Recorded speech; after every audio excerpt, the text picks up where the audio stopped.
Wrestling, especially in the Western world, is a family business. Hell, for a long time, some sort of familial connection was basically the most common way of getting into it. The whole part of it being steeped in various carny traditions meant that it was something of a closed-off world, one where you really needed to know someone on the inside in order to become a part of it, and what better way than to have a relation who is a wrestler, or to be part of a whole family of them. With this in mind, it is kind of amusing when people use the term Nepobaby, a relatively modern slang that caught fire a couple of years ago, in the context of wrestling. If we were to try and list all the Nepobabies in wrestling, we'd be here for bloody eons. Merely listing wrestlers who have major familial connections is kind of a pointless exercise, but that doesn't mean we can't pick out a few particularly stinky examples. The folks who wouldn't have gotten anywhere at all without it, and usually weren't exactly successful in the grand scheme of things. After all, seeing as wrestling is such a family business, you ultimately need to have a bit more than just an established father or mother or other relation in order to really stick out, besides having a few doors open for you. So here's a look at a few of the worst Nepo babies. The ones whose heart clearly wasn't into it despite the pushiness of their parents, the ones who gamely tried but clearly did not belong, and one who even wrecked a whole frickin' territory because their dad simply wouldn't stop pushing them. Let's go. For our first entry, we have the classic regulation bad Nepo baby. There's nothing especially dark or pushy about this guy's story. His career wasn't particularly long or successful, so it's not like they caused major damage, and in the end it's a case of someone simply not reaching the status of their legendary father. The most obvious example of this would probably be David Flair, a totally nice dude whose father Rick never even particularly wanted him to get into the business in the first place, but he still ended up along for the ride. We tend to remember old Dave fondly for his personality and his legendary Titantron video, if not for his wrestling. However, I'm focusing here on another David Sammartino, son of the living legend Bruno Sammartino, who once again wasn't exactly enthusiastic about his son getting into the business. He'd have much rather seen David go to college and all of that. But of course, fate had other ideas, and David wanted to be a wrestler just like his dad, debuting in 1980 as Bruno Sammartino Jr. and immediately getting put in a feud in Georgia with his dad's most famous late career opponent, Larry Zbyszko. Of course, it wouldn't be too long before David would find his way to the WWF. He got hired in 1984. Seeing as David Sammartino had already majorly leaned into being the son of the living legend, it was natural for him to be paired up with his dad, who'd recently made his own return to the Fed as a commentator. Bruno would be managing David. Still, this whole thing is a bit more complicated than Bruno just getting a job for his kid. As already mentioned, Bruno didn't really support David entering the business at all, and David's hiring was basically a Vince thing. Mainly it was a way to get Bruno himself closer to the ring, even if it was with reluctance on Bruno's part.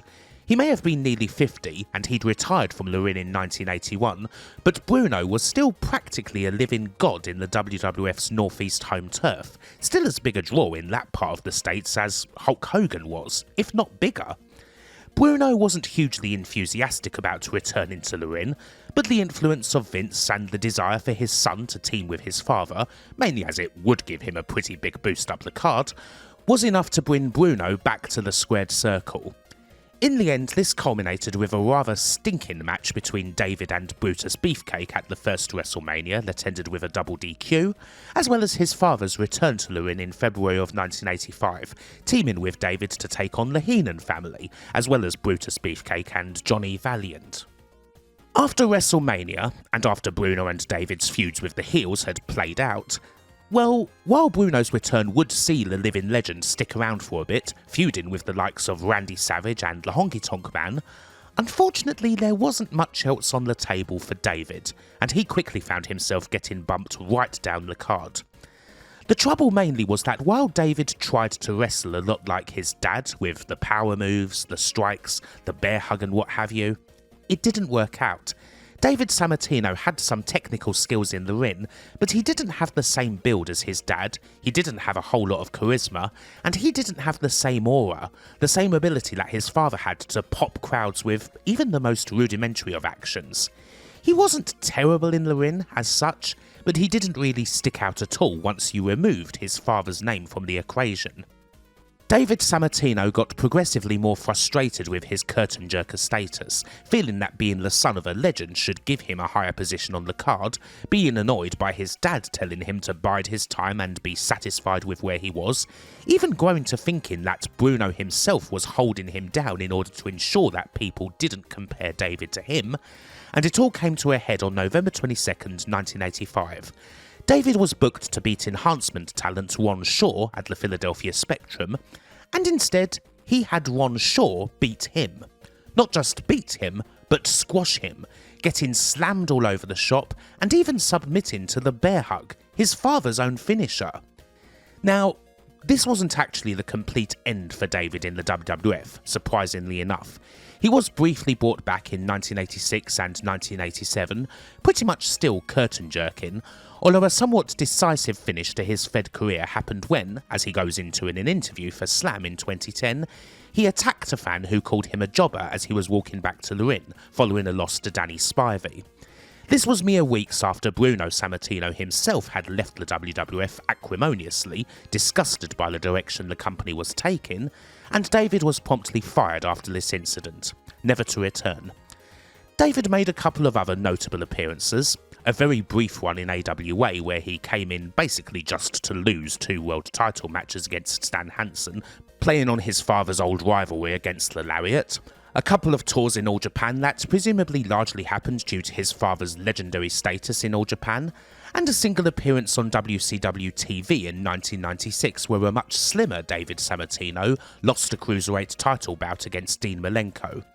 Still, nothing ever really stuck, and he largely retired in 96, becoming a personal trainer, only having a couple more bouts in 2010. One of the sadder parts of this whole story is that eventually, Bruno and David would become estranged. Bruno Sammartino found out that his son had been using steroids, something that's particularly notable when you compare footage of him in the WWF to his time in the Herb Abrams UWF a couple of years later, and something that Bruno was manifestly against, seeing as it was one of the main reasons why he'd left the WWF and become one of its most outspoken critics. The ensuing argument would result in father and son not speaking for decades, with David being very open about the broken ties between him and his father in the press. It's unknown as to whether they reconciled at all before Bruno Sammartino's passing in 2018. David Sammartino is in the end something of a classic Nepo baby story, as he really does come across in many ways as someone who wanted to ride on his father's coattails. A lot of recaps of his career talk about how he was never able to break out of his father's shadow, but it kinda seems to me, both in his actions and in interviews that he's given after the fact, that he didn't really want to break out of it in the first place, which is a shame. He perhaps could have done better, honestly, if he'd have tried to do his own thing. The familial connection's obviously going to open doors, but he wasn't a terrible wrestler in general. He just ran totally aground when he was trying to emulate his dad. His whole build wasn't suitable for that, let alone his technique. He felt like more should have been promised to him because of who his dad was, feeling like that should have made him a star, and ultimately that frustration ended up boiling over into incidents that were rather regrettable. So, is 23 days enough time to train someone up to be a professional wrestler? Probably not in most cases, if not damn near every case. But that is apparently how much time passed between Erik Watts starting his training and having his first match in WCW, and by the end of 1992 he was challenging for the United States title. There were many reasons why people utterly hated the regime of Bill Watts at the top of WCW, but the pushing of Erik Watts is right up at the top of the list. This former college quarterback would go straight up the pecking order immediately, to a quite ridiculous degree, and even if the fans pretty much rejected him from the get-go, Bill would be thoroughly persistent in shoving his son down their throats. In the case of a heavily over-pushed Nepo baby like Erik Watts, it could be argued sympathetically that they basically never had a chance. Their father's pushing ended up doing them a lot more harm than it did them good, seeing as they clearly weren't ready for it at all. Erik Watts did have an appropriate build at 6'5" and around £250, but he flat out didn't have the talent, nor did he have any real chance to hone a craft, seeing as he was just pushed on TV immediately. With all this said, it can be hard to have much in the way of sympathy here. There certainly hasn't been much in the way of attempts to rehab his poor reputation, and you do also get the odd story from his mouth that can be, questionable, to say the least. Such as how Jeff Jarrett wanted him fired from TNA simply because he was too tall. He is not exactly the most endearing of characters, in all honesty, and particularly in the early days, the quality of his wrestling didn't exactly help matters. Of course, the immediate thing that probably springs to mind when Erik Watts is mentioned is a dropkick.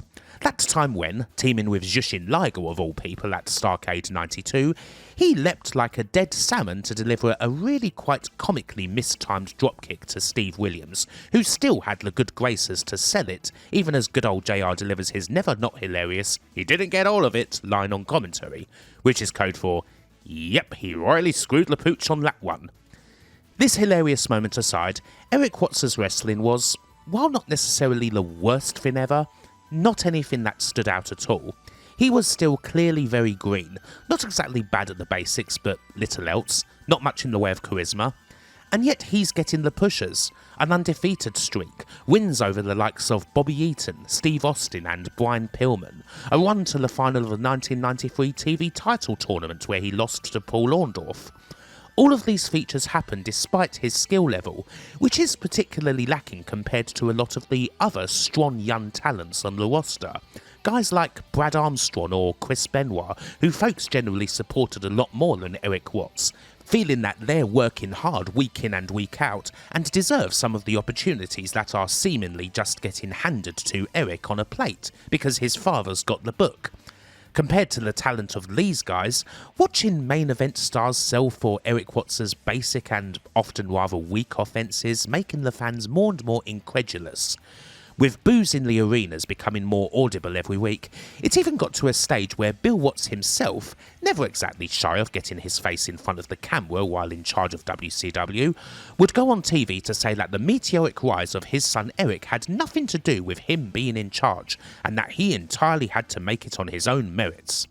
For a summary of what wrestling fans thought of old Cowboy Bill's words, let's hand it over to James Hunt. And all I can say to that is bullshit. One curious thing that's often not mentioned is that while Bill Watts left WCW under something of a cloud in February of 1993 after Mark Madden did a good deed for wrestling by faxing various massively racist and homophobic comments Bill had made in a 91 interview with PW Torch to Turner executive and baseball legend Hank Aaron, that wasn't immediately the end of Erik Watts' push. A lot of the more infamous Erik Watts things, such as the aforementioned final of a TV title tournament and feuding with Arn frickin' Anderson, even scoring a DQ win against AA, actually happened a little time after Bill had left, although one could argue here that WCW were simply carrying out booking plans that Bill had already put in place, and once those ended, well, while featured, Erik Watts would gradually slide down the card, although this descent was a lot less instant than someone like, say, David Sammartino's was. Amusingly, while going through old observers, I found one line from late 1993 saying that there was a rumour that Erik was being considered for a slot in the Horsemen, which would have been absolutely bloody hilarious, although I do wonder if one of Meltzer's sources was simply ribbing him on this occasion. In the end, nothing really came to pass, stories gradually dried up, and he eventually left WCW in August of '94 at the end of the big multi-year contract he'd signed while his dad was still in charge, with his last match of this first stint being a loss to one Jean-Paul Levesque. Of course, Erik Watts' over-push in WCW isn't the only terrible thing in wrestling that involves him. There is, of course, Techno Team 2000 to consider. It should be noted that Erik Watts being hired by the WWF didn't actually coincide with his father's brief 3-month tenure on the booking team. He was brought in March alongside his college friend Chad Fortune, and initially they were supposed to be heels before plans changed, and the face Techno Team made their TV debut in May. Old Melt said on their debut that they looked like they were straight out of Bill and Ted's Excellent Adventure, and they pretty much bombed immediately. They only had a couple of TV matches in 1995 before being sent to USWA for further development, and when they returned in 1996 for a couple more bouts, well, they weren't exactly a whole lot better, and both Erik and Chad were released in June. For an amusing comparison between the state of both companies at this time, WWF and WCW, note that Techno Team 2000's last ever match, a loss on Raw against the Godwins, was taped on the same day as the live WCW Monday Nitro that saw Scott Hall make his debut. There'd be a few more stints for Erik Watts in various places, a return to WCW in the late 90s, ECW in 2000, NWA TNA between 2002 and 2005, but really there's not much that stands out. Erik Watts did grow to be a better wrestler over time than he was during his first couple of years, that is for sure, but never one that particularly shone in any department, and he retired from the ring in 2005. And that's the regrettable thing, really. If Erik Watts was given more time at the start of his career to just, hone his craft away from television, he wouldn't be here. He'd be a perfectly acceptable hand. But his daddy insisted on pushing him right from the very get-go, doomed him. And the damage was well and truly done. I'm changing tack a little bit for this next entry. This person is not a wrestler, but they are an authority figure, and one most certainly worth covering. Partly because it's a chance to include a pro-res entry here. Unlike wrestling in the States, pro-res actually isn't much of a family business at all, and you really don't find many wrestlers getting pushed simply because they're the son or daughter of a famous star. Hell, it's actually kind of tricky to find all that many folks who followed their parents into the business, full stop. There's certainly some, a Mitsuo Momota here, a Daiichi Hashimoto there, but not a lot, as Paul Daniels would say. Why is this? I don't know, perhaps it has something to do with the makeup of big promotions. Rikidozan's sons, Mitsuo and Yoshihiro Momota, both followed him into the business, but they're outliers. Giant Baba never had any children, and Antonio Inoki's sons and daughters didn't follow him into the business. However, he did have a son-in-law who would go into the biz. A man who has, certainly had an impact on pro wrestling during his time at the head or in the background of various companies, although you're probably not going to find too many people who would rate his impact as positive. In all likelihood, it would be quite the opposite. I am, of course, talking about Simon Inoki, a man who may not have had a blood relation to the almighty Antonio Inoki, but certainly benefited a lot from becoming a part of the family. People first became aware of Simon Inoki, Antonio's son-in-law after he married his daughter Hiroko, when at 31 he became New Japan's president in June of 2005, a move that wasn't exactly welcomed for various reasons. Partly because Simon lived in LA and thus would be trying to manage the company from outside of Japan, and mainly because he was clearly going to be a puppet for big man Inoki himself. Not exactly promising, seeing as New Japan at this stage is very much in the latter stages of Inokiism, and business is thoroughly down across the board. It's hard to be positive about his reign in any way. In the main, it's defined by the disastrous hiring and IWGP title reign of Brock Lesnar, in which the man was paid around $50k per appearance, barely moved the needle, and then ultimately left with the frickin' IWGP title as a hostage after everything collapsed in a cacophony of contracts sent at the last minute, visas that arrived too late, a desperate attempt to intercept Brock at Narita Airport following his last bout against Giant Bernard with heavies in tow to try and get the belt cleaned that obviously didn't come off, and a whole load of recriminations from both sides in the press. There were many reasons why the Brock Lesnar reign completely failed, of course, but to lose the IWGP Championship belt? Well, that's not just a disaster, that's catastrophic, and that happened on Simon Inoki's watch. He's Quinctilius Varus, ambushed by barbarians in a forest, and he's just lost Augustus's Bloody Eagles. The Lesnar stuff is big, of course, but it's not the only thing as far as New Japan goes. Later in 2006, Simon Inoki became one thing that New Japan needed like the proverbial hole in the head. A freaking heel authority figure, involved in angles, attacking Masahiro Chono. Ultimately, this didn't lead to Simon Inoki, who had no training at all, obviously, getting into the ring or anything like that. Perhaps because the initial reaction was so freaking negative that any such plans were quickly abandoned, and various other ideas that Simon would float in the press, running classic-style foreigners versus natives shows, bringing in the likes of Bob Sapp again, getting some WWE folks in. Yeah, basically none of them came to pass. It kind of felt a bit deluded at times, unaware of just how low New Japan's reputation was at the time. The word in the dirt sheets was that he'd be ringing old John Laurinaitis' phone off the hook at points to try and get things going, presumably greeted by a gruff voicemail 99 times out of 100. Simon did end up setting up New Japan's relationship with TNA, initially adding Kurt Angle to the equation in 2007, but understandably people weren't excited about this news as, well, they hadn't exactly forgotten what happened with Brock Lesnar. Anywho, Simon Inoki's New Japan reign ends in March of 2007 when his father-in-law announces that he's leaving New Japan in order to set up a new promotion, the Inoki Genome Federation, which Simon will be joining as vice president, at which point Naoki Sugabayashi gets the presidential role, eventually becoming chairman in 2013, a role he holds to this day. We hear a little less from Simon Inoki for a while. The IGF is its own smaller thing that fills a certain niche, and Antonio Inoki is very much in charge of it. It's not exactly surprising that Simon Inoki continues to be a visible authority figure in IGF, mind you. Really silly in-ring happenings aside, there's not too much of major interest to report here until 2017, when everything gets shaken up again. By this stage, there's no familial bond between Antonio and Simon Inoki anymore, seeing as Simon and Hiroko have divorced, and things in the IGF start to break up wildly. Simon starts up a satellite promotion called Next Exciting Wrestling, or NEW, and eventually, perhaps because of this, Antonio Inoki breaks off from IGF entirely, setting up a new promotion called ISM, and taking a great deal of IGF talent with him.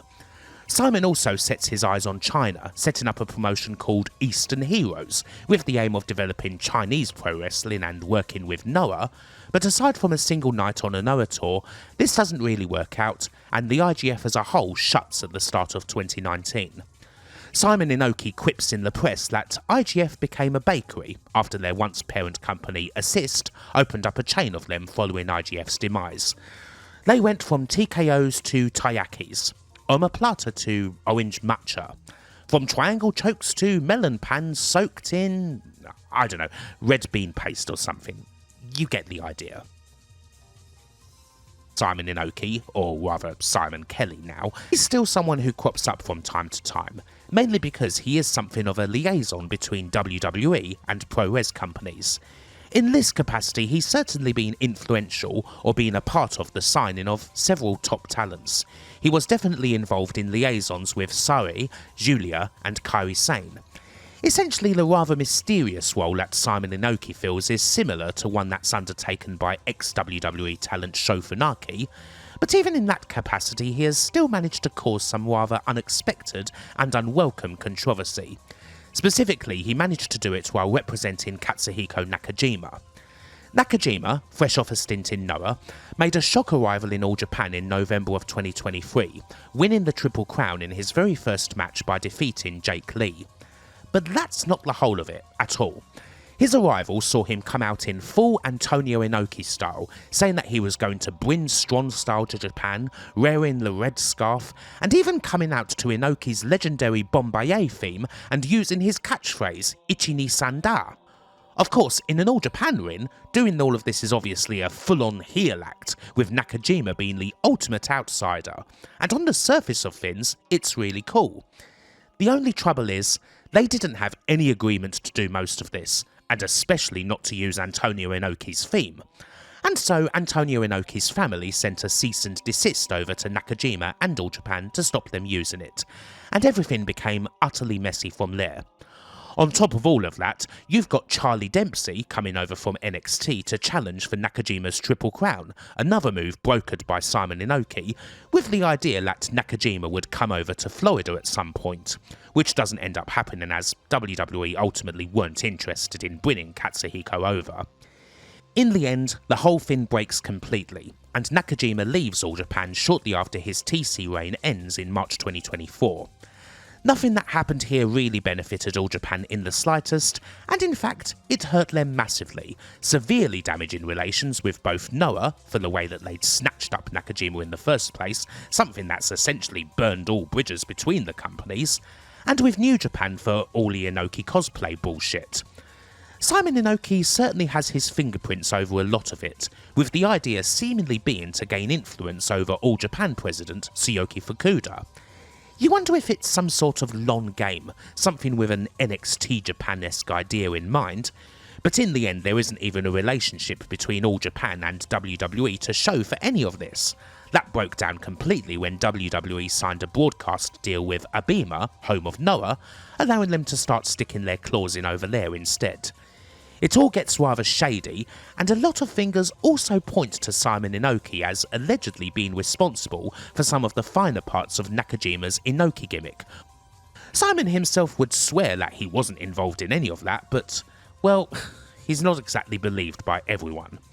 The upshot of all of this, in the main, is a much more isolated and utterly in the weeds All Japan that still hasn't really recovered, and a great talent in the shape of Katsuhiko Nakajima that is now seemingly on the blacklist at every major wrestling company. So yeah, great job, arsehole. The WWE love to lean into big family stables, of course. There's been a lot of them, from the Hart Foundation and Dynasty all the way to the Bloodline. Still, there's a notable and very specific Nepobaby stable, that being the Legacy, a group of second and third generation heels rolling in to do damage back in the late noughties and early 2010s. Of the group, leader Randy Orton was pretty well already established at the top of the card, and this was Cody Rhodes' first heel one following initial success teaming with Hardcore Holly. These two are obviously good. For a lot of people, the Legacy's bad Nepo babies would perhaps be obvious. There's Sim Snooker and Manu, neither of whom really got anywhere.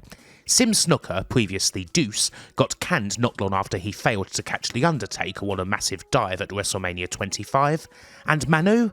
Well, not even the Anoa'i name could help him, and he didn't even reach 6 months on the main roster before getting his cards. These guys were bad, but ultimately quite minor in the grand scheme of things. Ted DiBiase Jr., on the other hand? Christ. Now sure, Teddy Jr. may have been a better wrestler than folks like Sim and Manu, but my god, the man was so average, so utterly bloody boring, the most mediocre and uncharismatic wrestler you're likely to find, and he was around for so much freaking longer, coasting so blatantly, so... yeah, he has to be the Legacy's worst. And that's before looking at post-career stuff that we're going to get to in a bit. The Legacy itself wasn't exactly the best of stables to begin with. It was kind of a stable with a pretty obvious ending. Randy Orton was so much higher up, so much better in all departments than the rest. You kind of knew that whenever the breakup happened, he'd clearly be coming out on top over everyone else, as the other members were just essentially his lackeys, tasked with interfering and helping Orton keep hold of the WWE title. Oh, and also selling phantom punches from Shane McMahon, I guess.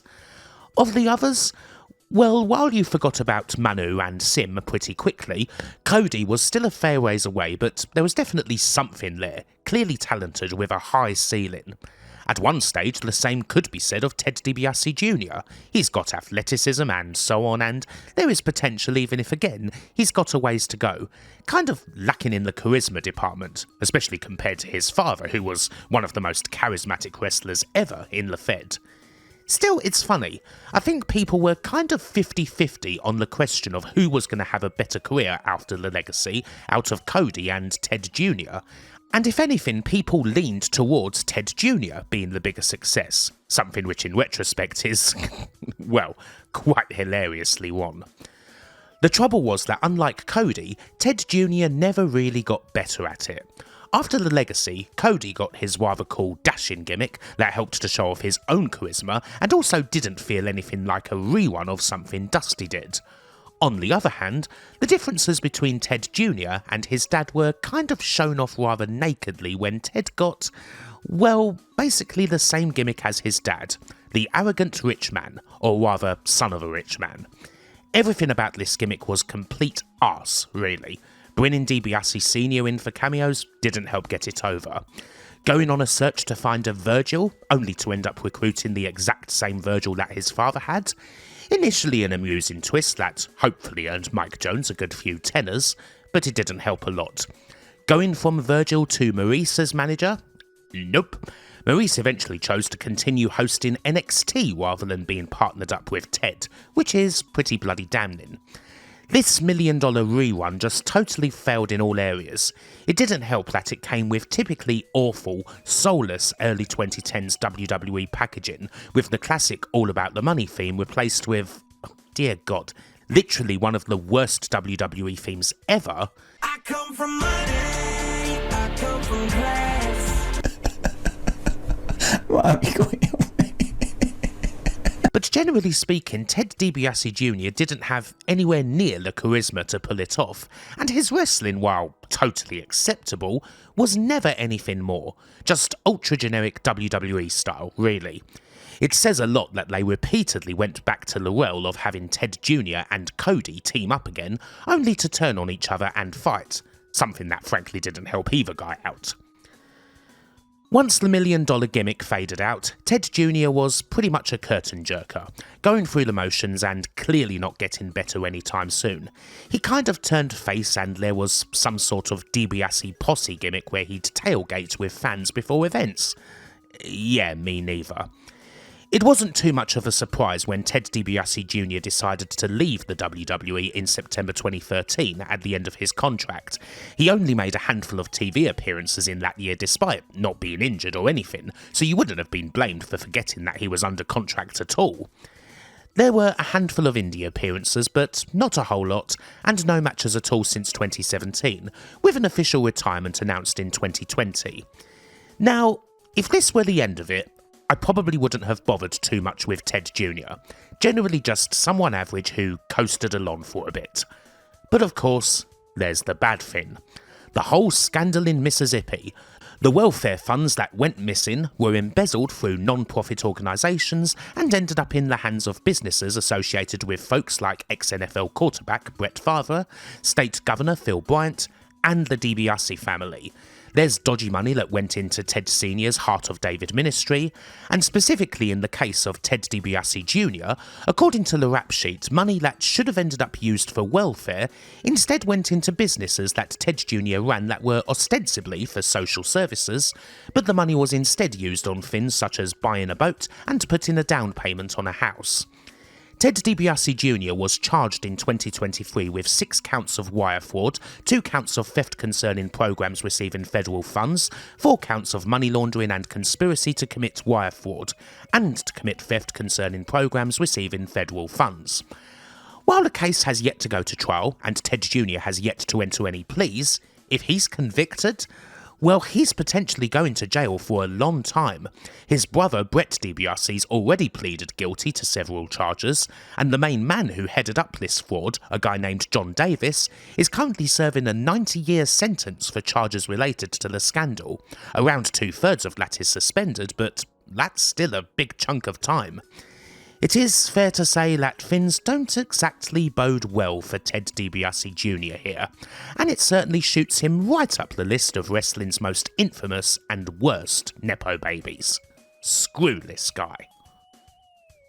Right, for our last entry, there is only one real place we can go, to the guy who is unquestionably the worst wrestling Nepo baby ever. Someone who makes Erik Watts look positively amazing by comparison. Someone who actually managed to kill an entire promotion.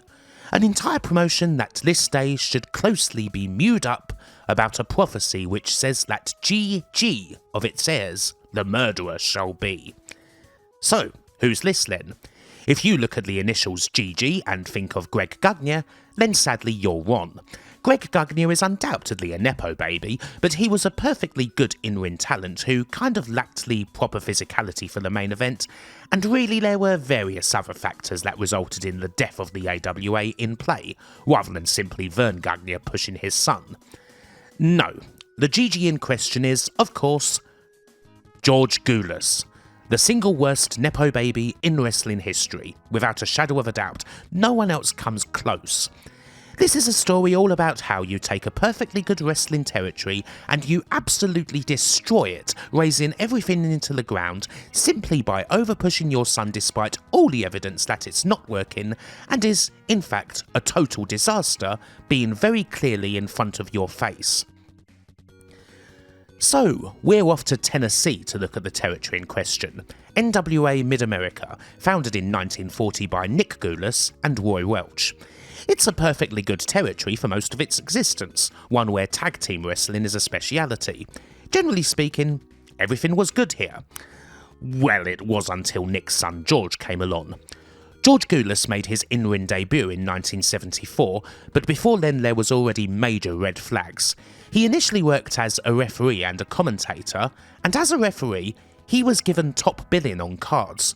Look, there he is, with his frickin' end-of-school yearbook picture, getting billed over frickin' Lou Fez, and he's a bloody referee! If that's not a huge warning of what's to come, well, I don't know what is.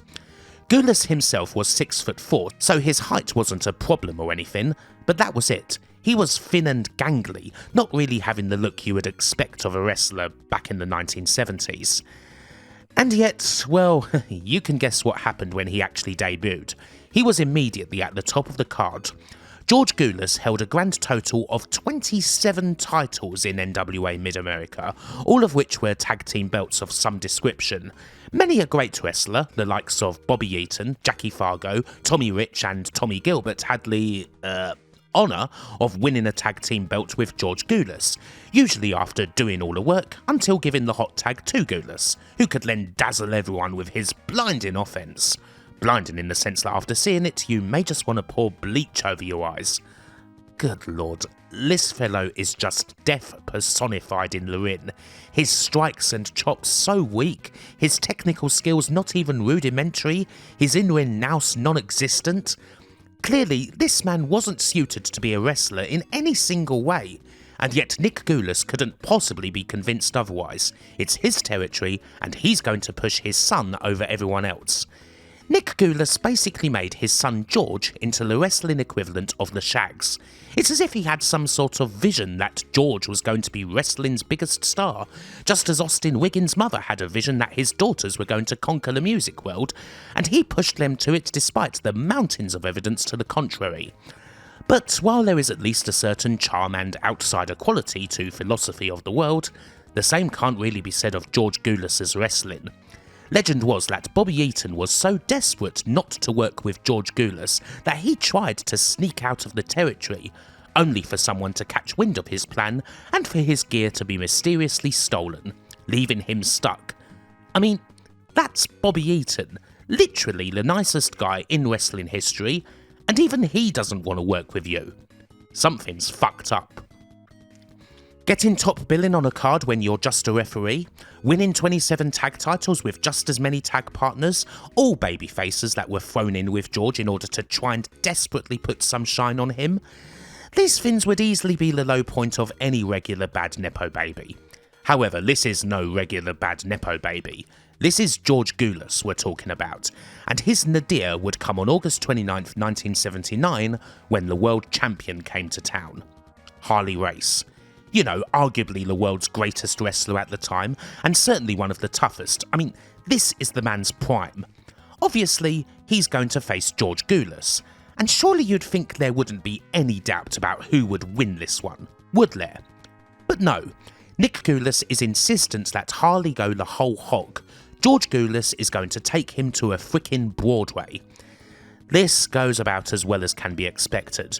Even the great Harley Race at the height of his powers isn't going to be able to pull magic out of George here, and during the course of this whole disaster, you've got a completely gassed out Gulas throwing about the weakest chops known to man at Harley, who is, well, not exactly responding much to them at this point, and it's here where George Gulas shouts the immortal line, "Daddy said sell!" Something that just about any old school guy has happily imitated over the years. Apparently Harley reacted to that just how you'd expect him to, giving George a bit of a beatdown. Reports are unclear as to whether the match actually ended up going the whole 60. There was also apparently a riot with fans booing the supposed babyface Gulas and then attacking him because the match was so dreadful, with George Gulas throwing shots of his own at the fans and Harley having to basically break all character to defend him and get him out of there. What a calamity. Another hilarious detail is that Harley Race was supposed to get an extra $500 bonus from Nick for agreeing to do this Broadway, and back in the locker room, Nick Gulas is so happy, saying to Harley that he'd made his boy, giving him the envelope that presumably has got the pay and bonus in it. Later, Race opens the envelope and finds that the extra $500 has somehow gone missing. Nice one. Anyway, how did this all end? With George Gulas on top, most of the Tennessee territory was in freefall, gates dropping all over the shop, one-time hotspots like Chattanooga and Nashville now essentially being ghost towns, with one exception being Memphis, which was booked by Jerry Jarrett. With Jerry having a bit of independence, he wasn't booking George Gulas, and shockingly enough, his gates were fine. Until 1977, when Nick Gulas said to Jerry that they should start booking George Gulas in Memphis. Jerry Jarrett had absolutely no desire to do such a thing, and so he only had one option to stop it, to break off from NWA Mid-America and start his own promotion, which he did, the Continental Wrestling Association, and just about anyone in the territory who had any sense at all went off with Jarrett to this new promotion. A couple of years down the road, the CWA was up all over the state, gradually taking over the whole territory, the George Gulas show continued to suck immensely, and finally in 1981 Nick Gulas sold NWA Mid-America and its titles to the CWA, closing a promotion that, well, had performed totally fine for over 4 decades, until Nick Gulas injected it with a lethal dose of poison, pushing his son to the point where his promotion went out of business. When Jerry Jarrett took it over, it was basically a mercy killing at that point. Needless to say, George Gulas' wrestling career didn't last for too long after the closure of NWA Mid-America, and he retired in 1982. Good grief. What a mess. What an absolute freaking mess. Absolute fucking despair. There are a whole lot of other George Gulas stories out there, of course. It's a total joy to hear the likes of Jim Cornette, Dutch Mantell, Jerry Lawler and various others talk about them. Ridiculous things like Dutch purposefully putting on the worst match with George Gulas possible so he didn't have to work with him ever again. Ricky Morton getting fired because he said hello to a lady that George liked. The wrestlers tasked with driving George to shows being told that they had to go out of their way to stop at his favourite hot dog place. Treating the road like a picnic trip that he'd tell his dad all about on a payphone. The wall above a bed that's got 1,000 boogers stuck on it. And so many more. In the end, well, you could put all the other bad wrestling Nepo babies together and create one gigantic Megazord fail-son, and they still wouldn't be able to lift a finger onto George Gulas. Hopefully you've enjoyed this video all about these terrible wrestling Nepo babies, and until the next time, bye for now.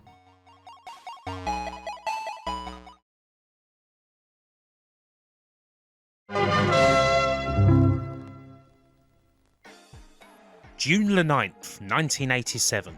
One of the days that will truly go down as a day in the history of professional wrestling. On this day, a man like no other stepped inside the hallowed halls of the Nippon Budokan and into an all-Japan pro wrestling ring. Muhammad Malik Khan, better known as Raja Lion. 7 feet 2 inches tall and 286 pounds, a truly awesome sight to behold, making his professional debut against one of the most beloved wrestlers there has ever been, Giant Baba.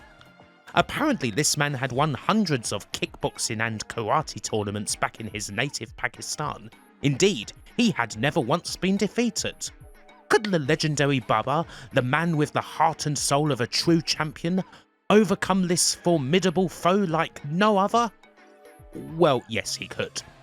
We can perhaps stop with the mock grandiosity now, for Giant Baba vs Raja Lion is, of course, known not just as the very worst match to ever occur in an All Japan win, but one of the worst matches ever, full stop. It's a classic pro wrestling meme, and it basically has been ever since one of the very best in the business, Matthew of Botchamania, dredged this titanic battle up from the depths to feature it in one of his vids, much to the shock and hilarity of everyone who watched. But, well, just what is the story behind the match? I thought I'd do a little vid about it because it is most certainly amusing in the end. It is indeed an All Japan match like no other, for various reasons, and having a proper look at it begs the question if this actual bout was supposed to be any good at all.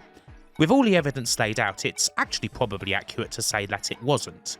It is quite amusing to me that, in the modern internet age and at least in the West, this may be one of Giant Baba's most famous, or infamous, matches. Something that might even be called as evidence to suggest that the man was himself a terrible wrestler. But this match can't quite be pigeonholed so easily. So let's have a little dive into this one. This isn't going to be a long old documentary like some of the other videos on this channel, but it should be a good laugh.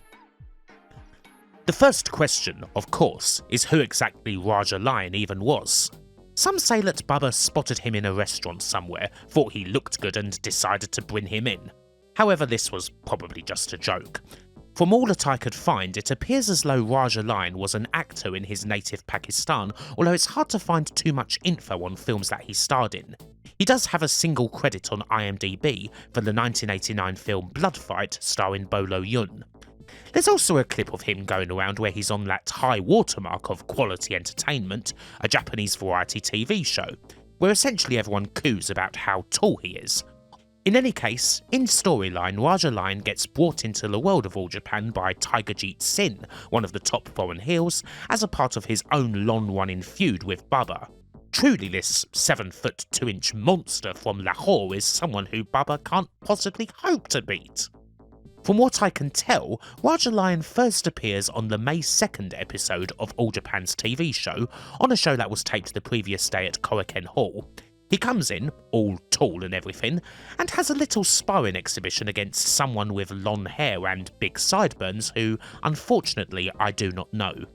The almighty Lion shrugs off this ordinary man's feeble attempts at kicking, while he's able to take him down with just the slightest of touches. Indeed, sometimes just the very force of the wind from Raja's strikes is enough to send this man reeling. This showcase doesn't last too long, and afterwards Raja Lion gets on the mic to shout, "Baba, come on!" and do some dance moves. As the crowd chants Baba's name, we do see him in the back. He's stoically preparing for a bout where he'll be teaming with the debuting John Tenta against another age-old rival, Russia Kimura, and Goro Tsurumi. However, Bubba has clearly heard the challenge that has been put to him. As Raja sparred with his completely inferior opponent, the audience at the Korakuen Hall were so shocked as to be laughing at the sheer power of his strikes, such was their swiftness and ferocity. But in any case, and despite the clearly high risks to his soul, mind and body, Bubba accepted the challenge. He and Raja Lion would meet at the Nippon Budokan on June the 9th in a special match consisting of 10 3-minute rounds that was actually dubbed as a super fight. Yes, a super fight. There does actually exist a hype package for the match, available on the June the 6th episode of All Japan TV.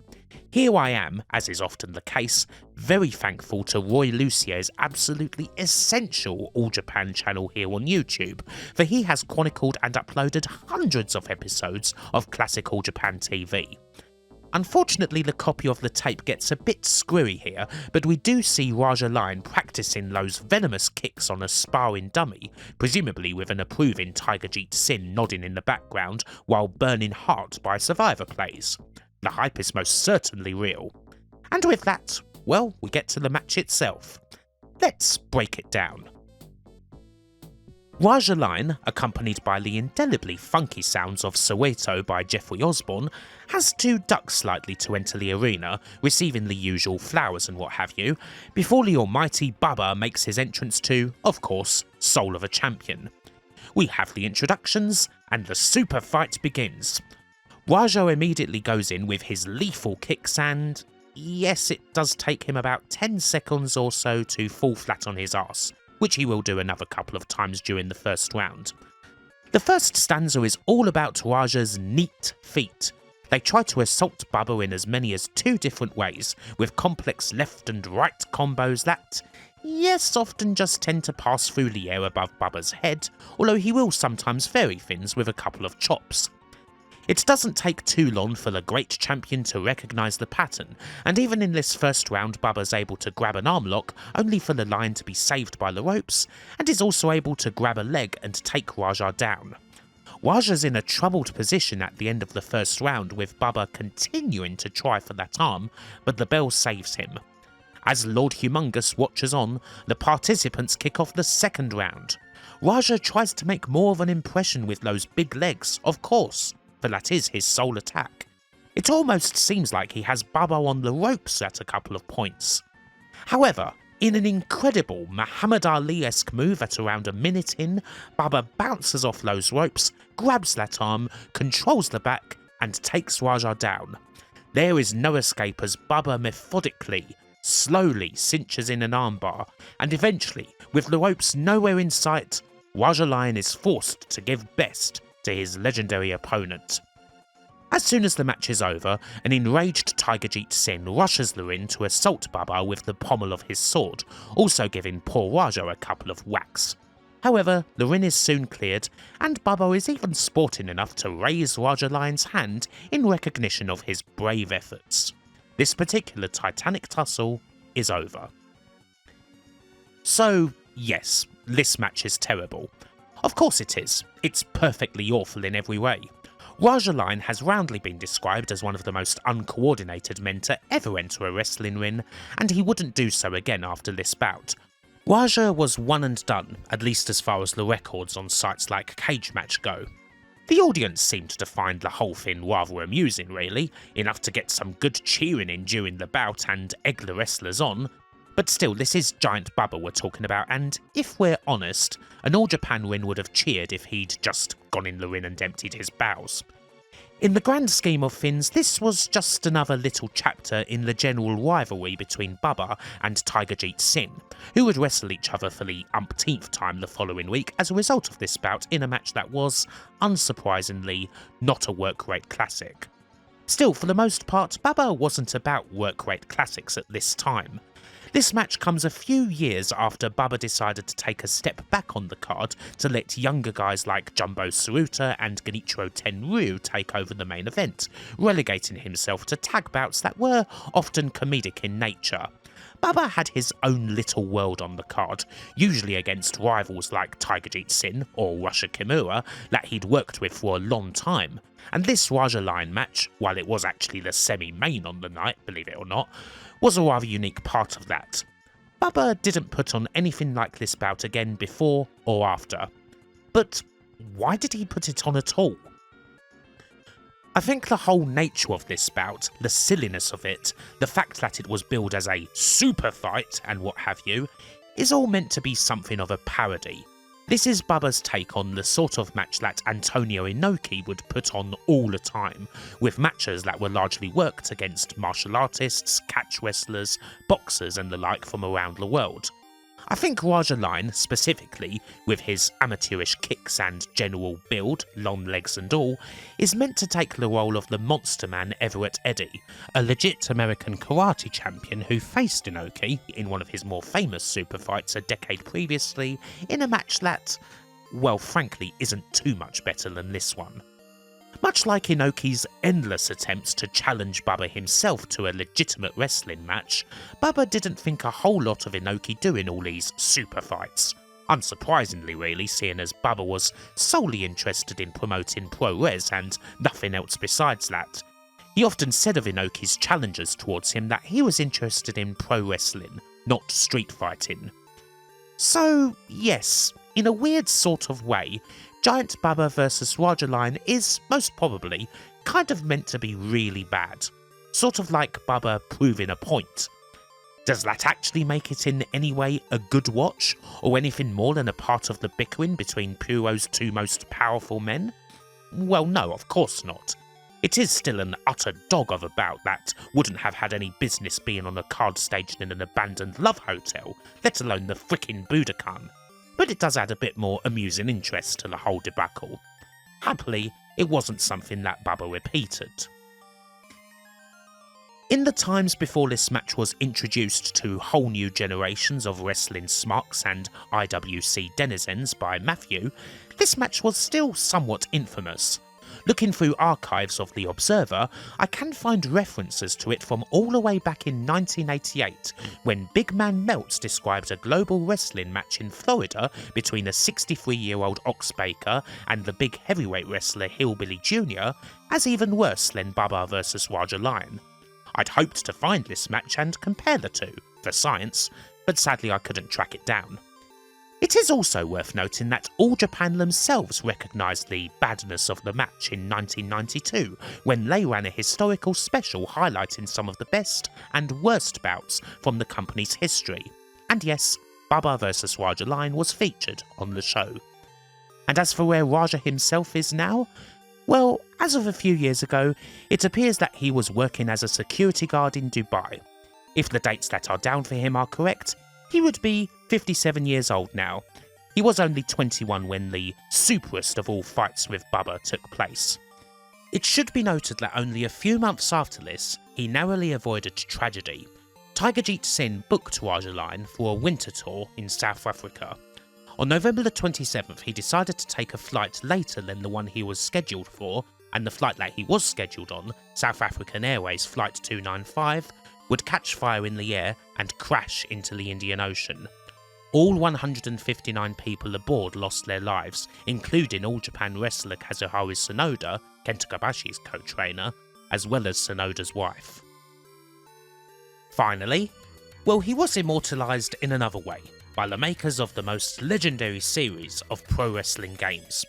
Raja Lion was included as an unlockable in 2 Fire Pro Wrestling titles, Final Fire Pro on the Game Boy Advance, and the WonderSwan edition. This here is an accurate recreation of Fire Pro's Raja Lion running in Fire Pro Wrestling World, naturally against Bubba. And as you might expect, he has virtually no moves and an overall total of 35 points, making him functionally useless. But at least you can recreate this tussle whenever you want. And with that, I think we have just about exhausted everything on this classic pro wrestling meme. It may be one of the worst matches of all time, but there is certainly a little bit of intriguing story behind it. It is something you should probably watch at least once, just to say that, you've done it. Hopefully you've enjoyed this little look back at the bout, and until the next time, bye for now.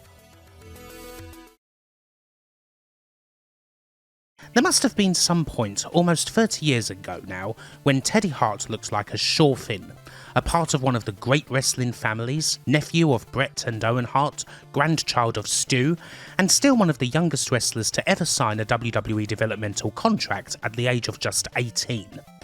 And, well, he managed to blow the lot for no other reason, really, than simply being an unmitigated idiot who's had attitude problems just about everywhere, has had endless troubles with the law, makes the most outlandish and ludicrous claims about his career, and for whom in-ring action consists of nothing but doing the craziest things possible in order to get himself over, regardless of how stupid it may be and how it may affect anyone else in the ring. He's pretty wild, to say the least. To listen to him talk, he should be someone with the same status as The Rock or John Cena. And that's not just chucking in names out of thin air, that's literally people who he's compared himself to. In Teddy's world, basically none of his contemporaries were fit to lick his boots, and he'd be right up at the very top of the whole of the entertainment world, let alone wrestling, if it weren't for various things getting in the way that shockingly aren't himself. Whether it's his Uncle Bret punching Vince, people not covering for him, various wacky theories he believes in, or people simply not being on his level and getting his vision for what pro wrestling should be.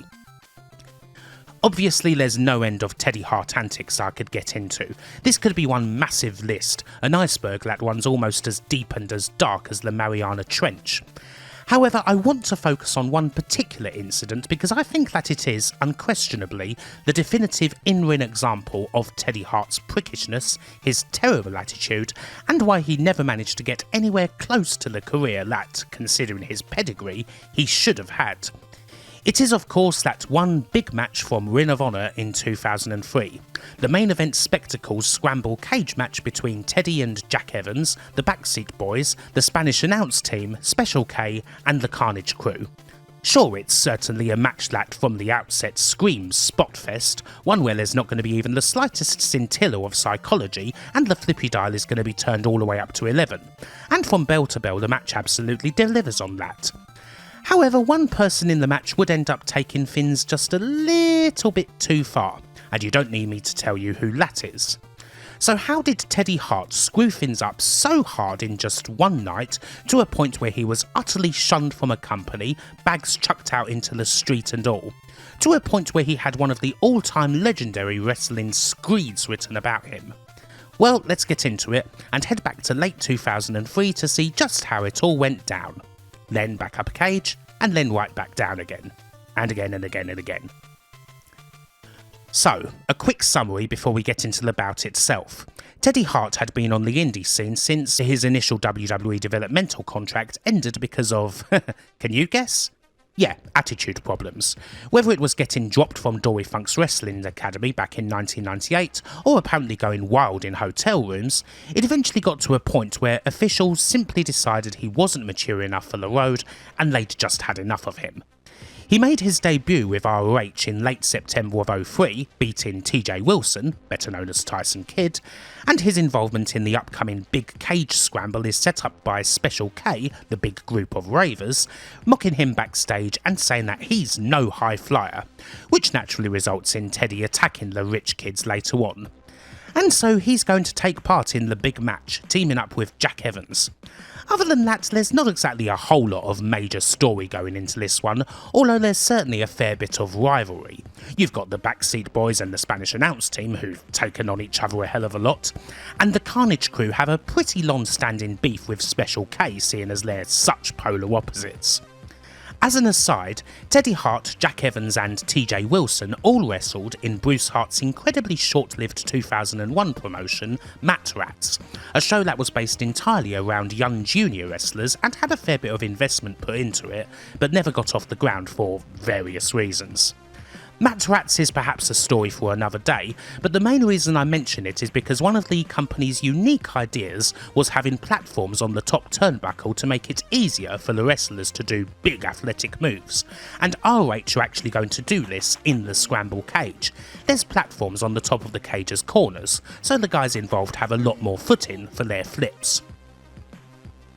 So, let's go to the match. As mentioned, we've got Hart and Evans, and they're up against Trent Acid and Johnny Cashmere, who are the Backseat Boys, the Carnage Crew consisting of HC Loke and Tony DeVito, the Spanish announce team of Jose and Joel Maximo, and Angel Dust and Hydro from Special K, who are better known as Azrael and Jay Lethal respectively. The match starts with Hart, Evans and the Backseat Boys, and then the other entries are staggered to be 2 minutes apart, with pinfalls not counting until all 5 teams are in. From bell to bell, the big old Spotfest goes off without a hitch. You should know exactly what to expect from this going in, and if you're not into the old flippy shit, then you may as well look away now. It's the sort of bout where there's so much wild stuff happening and there's so many big moves that it's damn near impossible to do a play-by-play of it all, but it does all come off very nicely. We've got 14 minutes of absolute high-wire action, and there's no botchers, so there is no doubt that these teams are pretty frickin' adept at what they do. Of course, one team does provide an exception to the flippy antics, and that's the Carnage Crew. Loke and DeVito sure as hell aren't going to be using those platforms, but they're most certainly going to be up for a brawl, and they provide a nice contrast to the other 4 teams. And as you can imagine, there's going to be a bit of claret with this team involved. Things get even more chaotic when Angel Dust and Hydro come in because, as was often the case, all of Special K come with them, a big stable of rich kid ravers, all here to cause trouble. And yet the match doesn't fall apart at all, even with so much happening on the inside and outside.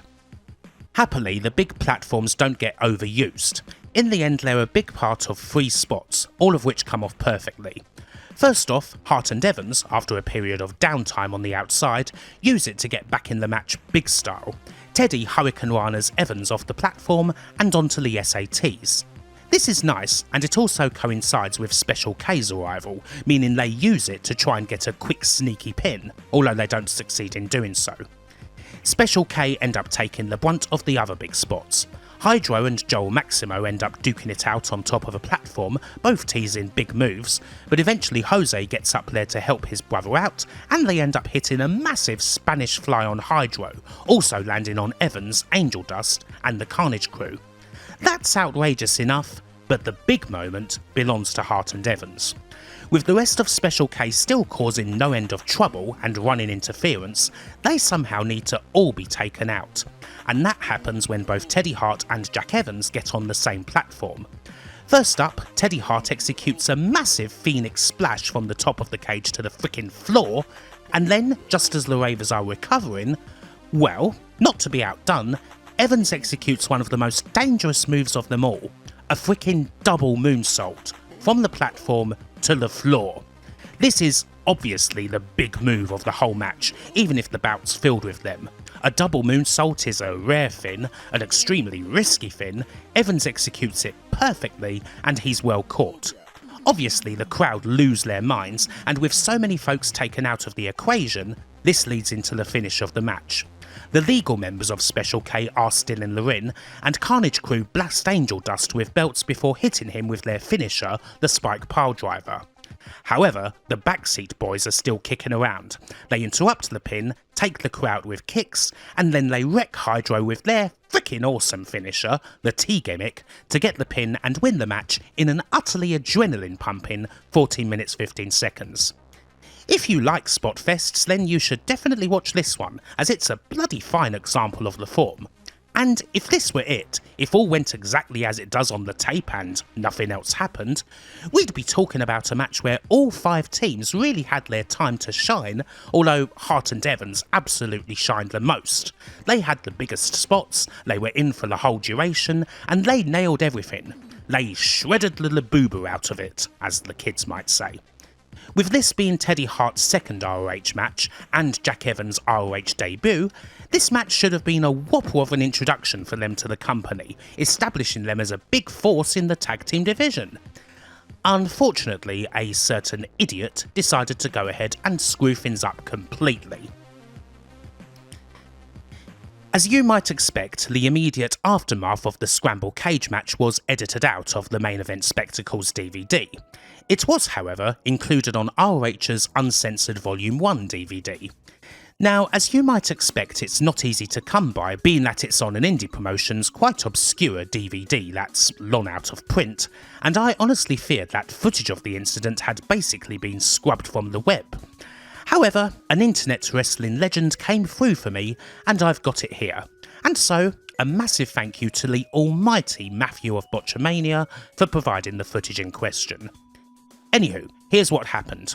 With the match over, and not telling anyone that he was going to do this, Teddy Hart sneaked back into the cage, climbed up to the top of a platform, and did a freaking shooting star press off the cage onto the Special K guys, who weren't expecting it at all, and frankly, it looks nasty as hell, with Hart's legs smashing into Angel Dust.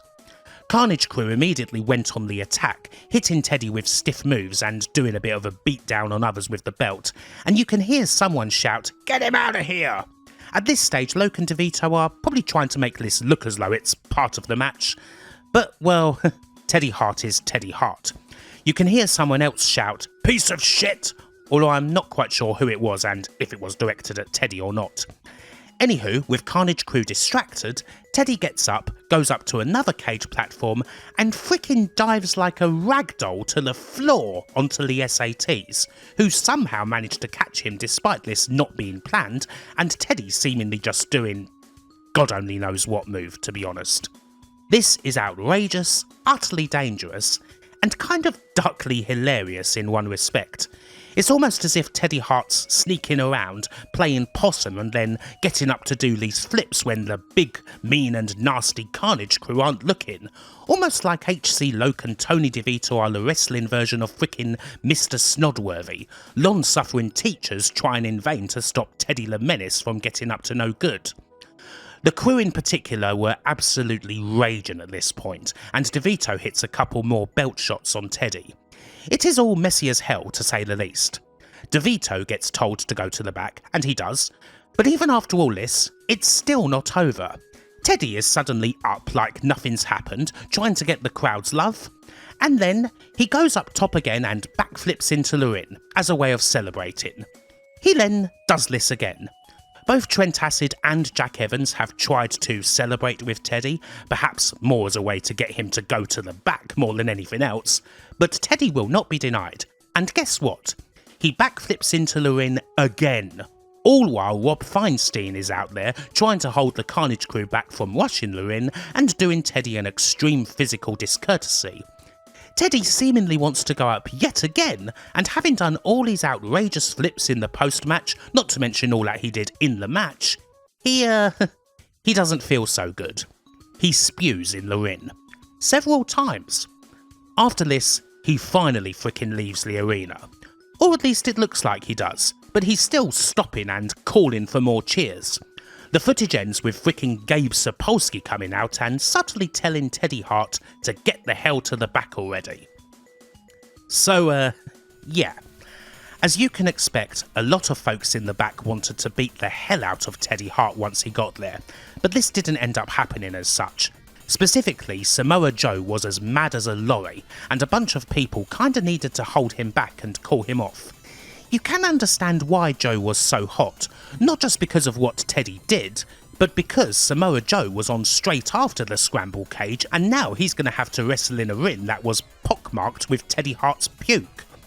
Gabe went absolutely hellfire at Teddy, and you may be surprised at just who calmed Gabe down and gave a more constructive speech to the guy. Frickin' Jim Cornette, of all people, who's also talked about this on his podcast years ago and mentions how he had to help try and stop Joe from wringing Teddy's neck. Cornette tried to explain to Teddy, patiently and reasonably, just what was wrong with what he did, how he really shouldn't try and upstage the other folks in the match in such a way. And after this speech, well, what did Teddy Hart have to say? Well, he said that just like in WWE, folks were simply jealous of what he could do, and that he couldn't believe Gabe Sapolsky wouldn't pat him on the back for what he did in the match. Not long after this, Teddy got the old heave-ho from the locker room, bags and all. Only Rob Feinstein seemed to stick around him, ostensibly to protect Teddy from anyone who was looking to find him and have a more forceful discussion. It should be noted that Teddy Hart had a bit of previous in this department. Just a couple of months before, he took part in NWA TNA's X Cup and had a match on August 27th against Juventud Guerrera. The match was perfectly good, and while it apparently featured a few too many big kickouts for the taste of some folks in the back, it was Hoovy who called them. The main issue happened after Teddy got pinned following a Hoovy driver from the middle rope. Instead of selling the move post-match, Teddy instead did a hawk, blip, got straight back up, bowing and looking for people's applause, and did a backflip off the ropes. This did not exactly go down well at all, with Teddy saying that, well, he was just playing to the crowd, and he also got called out for doing AJ Styles' spiral tap in the match, to which his reply was that, well, he'd invented the move, which he called the open heart surgery. In any case, while the match was good, there wasn't a lot of appetite in TNA for flying Teddy back in again from Calgary, and the RH incident, well, that was 10 times worse. After the show, Teddy tried to explain to Gabe and Feinstein that he'd suffered a concussion during the match and that, when he gets a concussion, he starts to do backflips, and he couldn't remember anything about what he did. They didn't buy this at all because, well, they couldn't feel a lump on his head when Teddy told them to check one out, and he hadn't shown any signs whatsoever of having a concussion during the match. Teddy's concussion apparently occurred quite early on, pretty much the whole fin had been laid out from spot to spot, and Teddy Hart hadn't missed a single one, nor did he have any glassy eyes or any other signs. Amusingly, the commentary for the match features a line from Gabe in his Jimmy Bauer commentary persona, both selling Jack Evans potentially having a concussion, and making sure to say that Teddy Hart didn't look like he had a concussion. I find that quite amusing, especially seeing as the commentary on Lee's early RH shows was all done in post. Speaking of Jack Evans, it should be clarified that there was absolutely no heat on him whatsoever.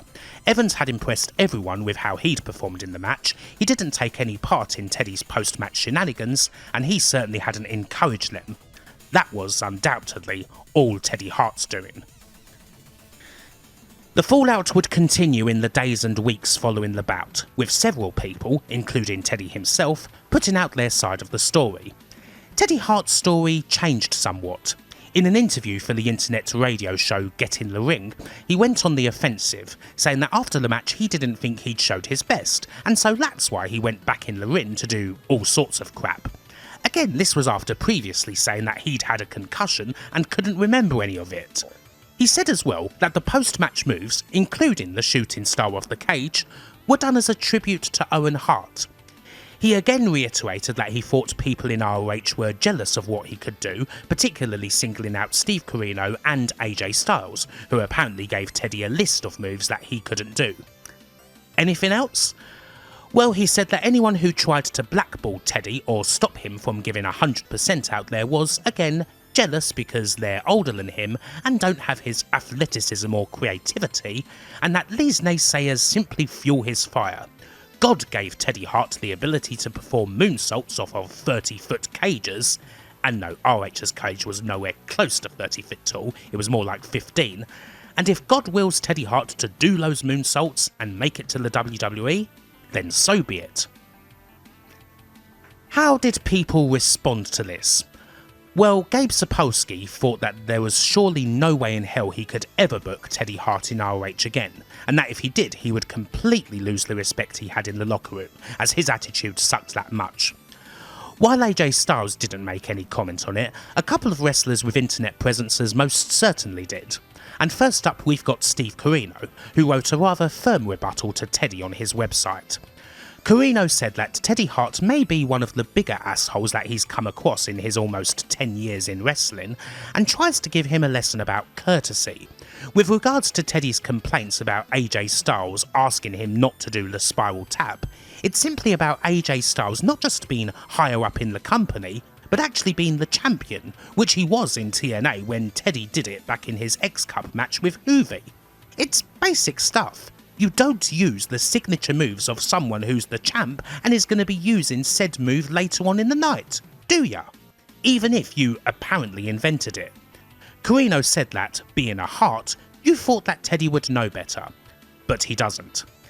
As far as the scramble cage goes, Corino's post said that rather than trying to get Teddy Hart beat on, his main role was in making sure Samoa Joe didn't rip his head off, and that he wasn't surprised by the whole thing. Having already seen him screw up in 1998 back at Dory Funk's dojo, he was mainly surprised that it took Teddy Hart 2 shows to screw the whole ROH thing up, as he figured that he would simply piss everyone off on his first night. Corino closes by saying that he hopes that Teddy Hart changes for the better, but he's not going to hold his breath for it. Happily, I was able to read this old Corino rant thanks to an ancient online World of Wrestling column by Mark Rose, which quotes the whole thing. And while a lot of stuff on the internet from this time does unfortunately tend to disappear, happily OWW is still kicking around, as is another ancient place, LiveJournal. Because LiveJournal still exists, we can go directly to the source of a rant that makes even Corino's rebuttal to Teddy Hart look positively cloying by comparison. Oh yeah, it's time for Punk. CM Punk's LiveJournal hasn't seen a post in 20 years, but it's still online and still has his legendary Teddy Hart post where he goes through his aforementioned appearance on Get in the Ring and roasts the living hell out of every bit of it.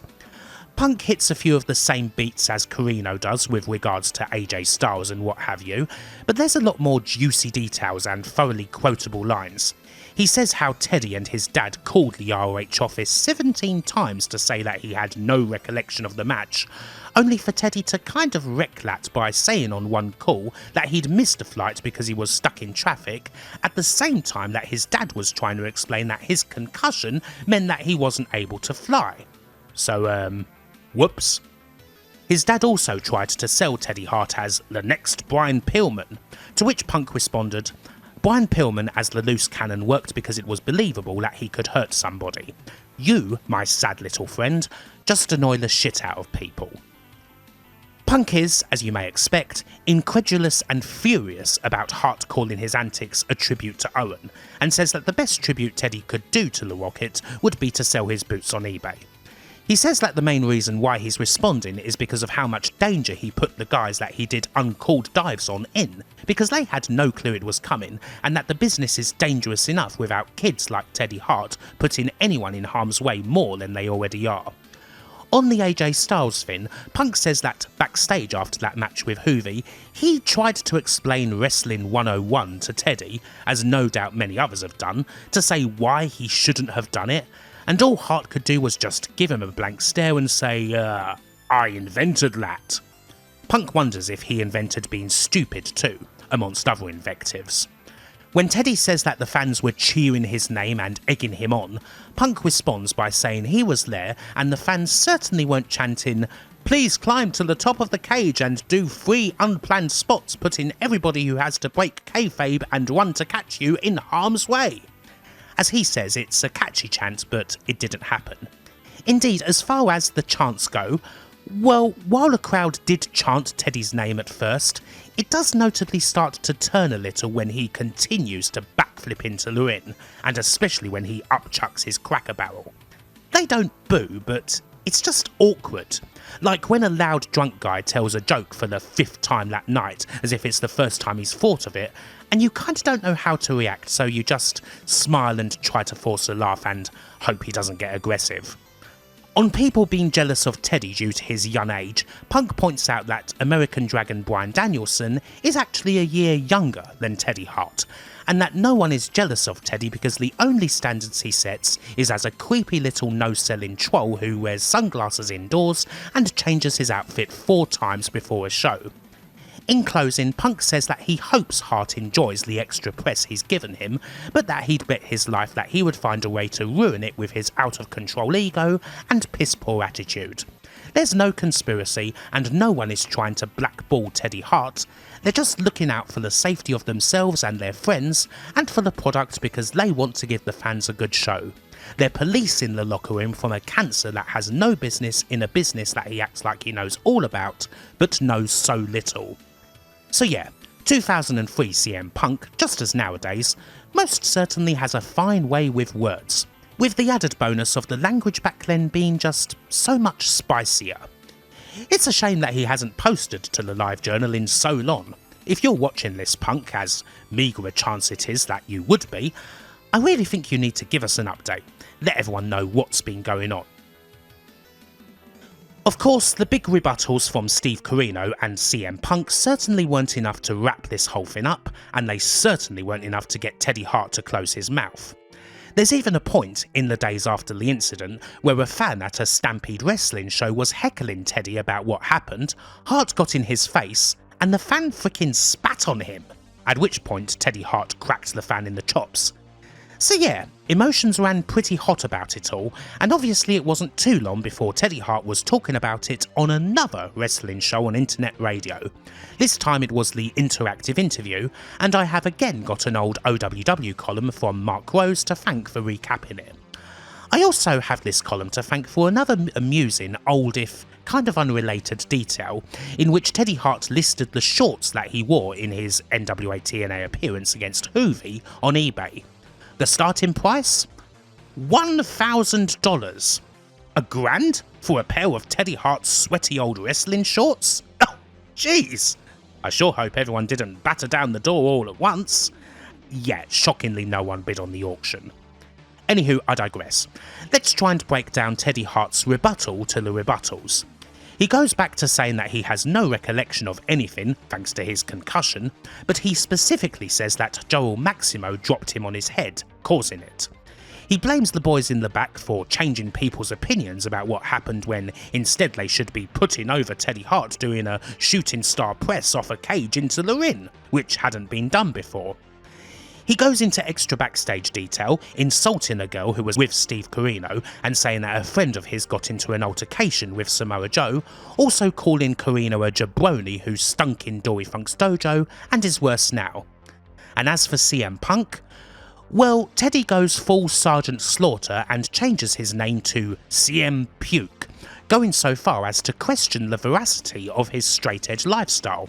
He said that Punk didn't say anything to Teddy Hart because he was too busy trying to score pot backstage, and that it was flattering that Punk cared enough to spend so much time writing a 4-page essay on him. He also calls Corino and Punk panhandling bums who need to hit the gym and quit hitting the McDonald's. And I should also mention at this point that several times in this interview, Teddy Hart says that he's above shit-talking. So anyway, he ends up saying that Corino and CM Punk are welcome to come to Calgary for a shoot fight, and Rob Feinstein is welcome to come and film it. In summary, there's been quite a lot of words about all of this, particularly from Teddy Hart. They're not exactly good words, and they're often rather conflicting words, but they are unquestionably words. But how about actions? Was there any more physical fallouts from all this, online shit-talking and promo cutting? Oh yeah, there most certainly was. After all, it's rare for the doors in professional wrestling to be fully closed. Teddy Hart was still getting plenty of bookings, and a few months later old NWA TNA were interested in bringing him in again. Sleazy? Perhaps, but then we should remember that it is still only early 2004 in the Teddy Hart timeline. The guy is obviously still young, and there were still a lot of people who thought that if somehow he could get his attitude right, whether through the help of himself or through the nurturing of others, he could end up working out somewhere. If he was able to hone the talent and ditch all the crap behaviour, he would potentially have a pretty high ceiling. And in fact, TNA weren't the only promotion interested in bringing Teddy Hart back. Yes, it's March 2004, only a few months after the big Scramble Cage debacle, and Teddy Hart got booked to work Ring of Honor again, despite all the drama, the puking, the bags chucked out the building and everything. So, well, what happened? Why did things cool down so relatively quickly? Well, it's not as if people and companies were on an island in the Indies. It wasn't exactly long before people like, say, AJ Styles and Teddy Hart worked together again on a show, and these things passed without incident to the point where in February 2004, there were reports that perhaps ROH had cooled down their stance on the old Ted star. Perhaps Dave Penza, who was Hart's manager at the time, helped on that front. And sure enough, Teddy Hart would end up booked on the March 13th show in a big old 6-man mayhem match. There were reports that Hart and Penza wanted to work some sort of loose cannon type angle in which Teddy Hart bought a ticket to the show and got in that way, although Gabe Sapolsky decided against doing anything like that. It should also be mentioned that this show was in the same arena in which the Scramble Cage match took place. As far as TNA goes, Teddy Hart was booked for the company's next X-Cup tournament, which would be taking place in March. Now this seems innocuous enough, but there is one little thing to add to the equation, that being CM Punk also working TNA at this time. Sure enough, the pair would get into it big style. It started in a place called the White Trash Cafe at the Nashville Fairgrounds, and yes, that was its actual name, where Punk was eating with Petey Williams. Teddy Hart came in there and the pair exchanged words, at which point they agreed to settle it outside. It seems as though Punk fired the first slap, Hart responded with a right, they scuffled and ended up on the ground with Hart on top, but then the fight was broken up by, Sabu, who apparently got an accidental kick in the nuts from Teddy. 'Cause yeah, of course Sabu broke up the fight. In the world of Teddy Hart, Sabu breaking up his fight is perhaps the only thing that makes a lick of sense. In the end, both of them were called to a meeting with Don Harris where they got the old no chairs and no biscuits treatment, and told in no uncertain terms that any repeats of the incident would see them out on their arse. It is a little hazy, in all honesty, but reports range from there either being no clear winner in the fight to Teddy Hart getting the better of the skirmish, and shockingly, not all reports of the latter come from the mouth of Teddy Hart. Although of course he's commented saying that he dominated the brawl and that he could also last a couple of rounds with any UFC fighter and so on. That said, multiple accounts do have Teddy Hart as the winner of the fight, and he did have legit boxing training.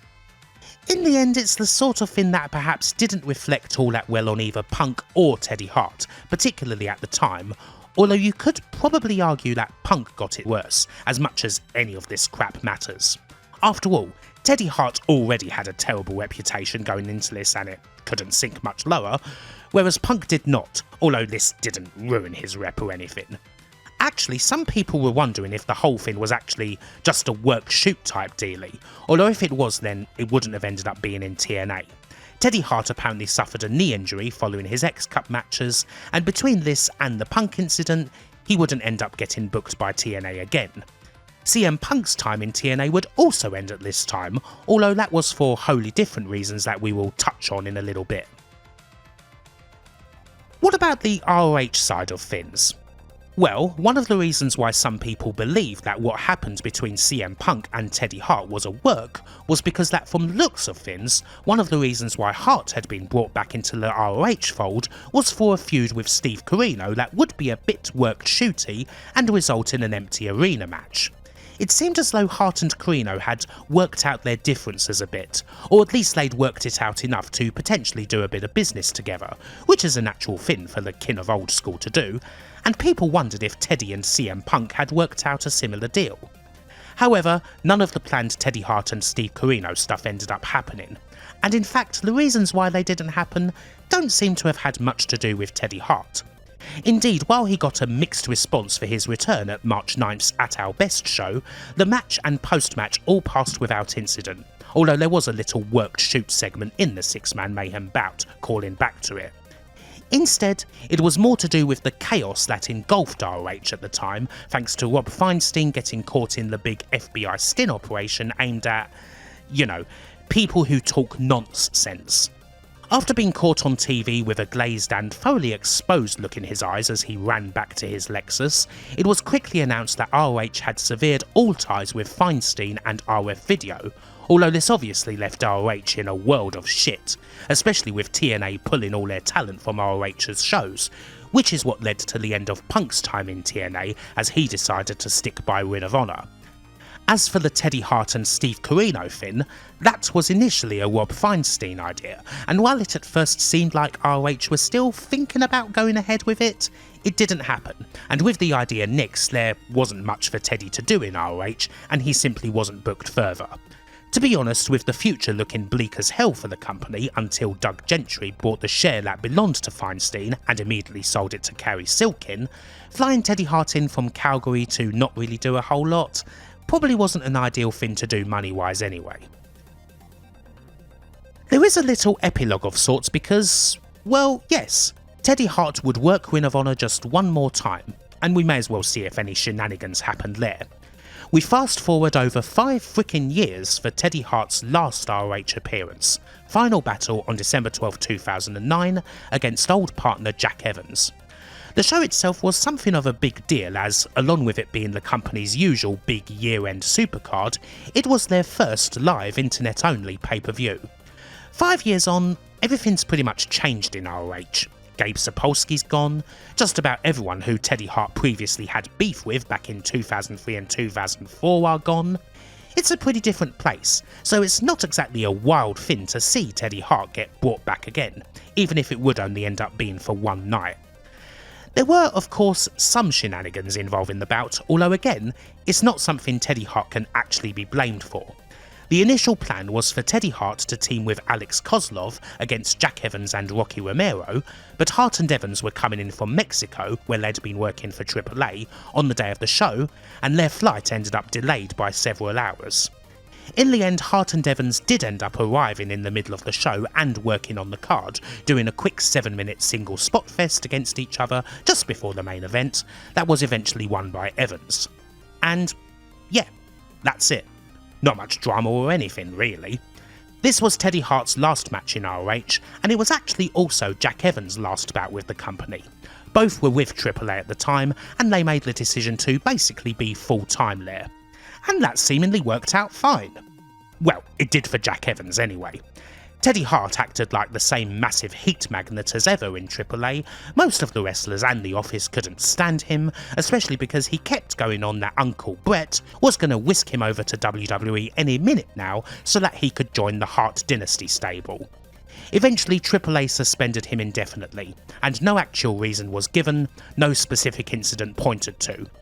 From this, we can deduce that AAA diagnosed Teddy Hart with a severe case of vaginal irritants, or in layman's terms, being an annoying c***. And so that wraps up this look at the rather infamous time when Teddy Hart jumped off a cage. Many times. Until he puked. As I said in the beginning, if we were to do a whole career look at Teddy Hart, well, this video could have certainly got a lot deeper, and in doing so, it would have certainly got a lot darker. But this is an incident that kind of sums up just how much of a pain in the arse he has generally been throughout the whole career.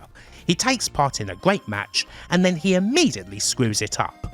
And this is a cycle that's repeated so many times. Right up until the late 2010s, it seemed like Teddy Hart would always end up getting another chance somewhere to see if this time things would be different.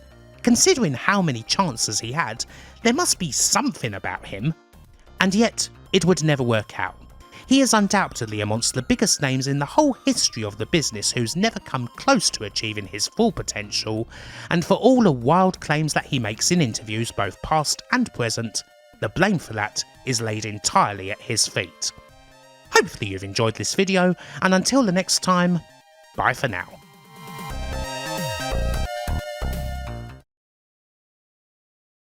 I beat this drum often, and honestly most people don't really think this today, but ProRes isn't exactly a world of sweetness and light. It's hardly a place for the timid. Historically, to get into it, you have to go through a ridiculously intensive dojo system designed to weed out the weak through many hours of training, hideous behaviour from the seniors, the encouragement of toxicity amongst your fellow trainees, and endless bowls of chanko. It's a whole other world, one that's almost prison-esque in how it replaces everyday life with absolute routine, it pours damage upon a person's psyche, and it can certainly produce some, well, unsavoury characters. So I thought that a few vids might be on order, something to revisit every so often, a series of videos about people in Puro who could be described, bluntly, as pricks. And someone like Koji Kitao is an ideal place for us to start from. Firstly, a lot of his antics are more amusingly ridiculous and stupid than they are flat out freaking horrible, so we're not traipsing through a whole load of misery from the get-go. And secondly, well, he is a product of sumo. The sumo path was the first and main path into ProRes for many years, it's where the whole aforementioned dojo system comes from and all that, so there's quite a lot of similarities in how you're expected to carry yourself, especially when you're a top guy. And this is something Kitao failed at, both in sumo and wrestling, although there is a little bit of redemption here as well. Anyway, let's get going by looking at old Koji and the incidents that made him something of a prick, and certainly one of the dumbest wrestlers kicking around in Puro's history. Obviously, we have to venture into the world of sumo. This is where the prickishness took hold, where the man made his name, and where he had a rather sudden and spectacular downfall. Koji Kitao, as Futa Haguro, is infamous for being the only Yokozuna ranked Rikishi to have never won a single basho, and for his scandalous dismissal. Whenever a Rikishi, particularly one of a high rank, ends up disgracing themselves in one way or another, they'll usually end up getting compared to Futa Haguro. Anyway, let's get back to the beginning, before all that. Koji Kitao entered sumo at the age of 15, going into the Tatsunami stable, and he had a pretty comfortable upbringing. Indeed, some would say that he was rather spoiled, and that this contributed to his somewhat negative attitude, particularly when it comes to training.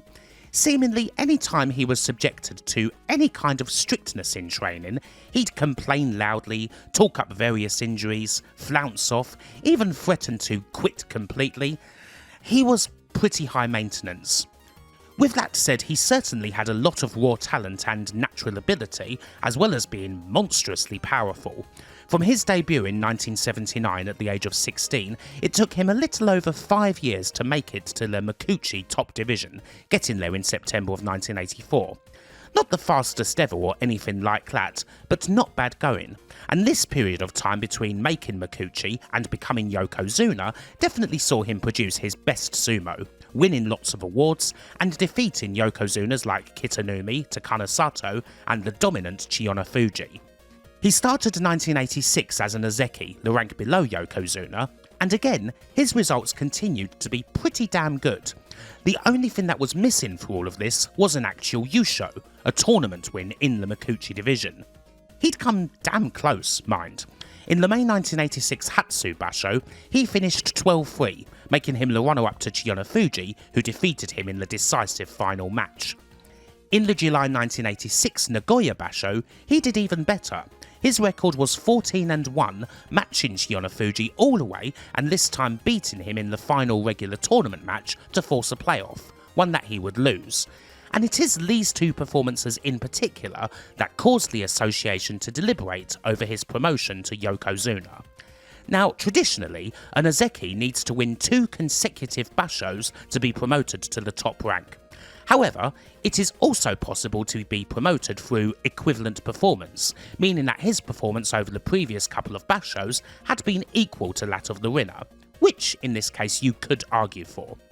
This was also a time when the association were a little desperate to have a younger Yokozuna alongside Chiyonofuji who could possibly challenge his absolute dominance of the sport, and Kitao seemed like the best prospect.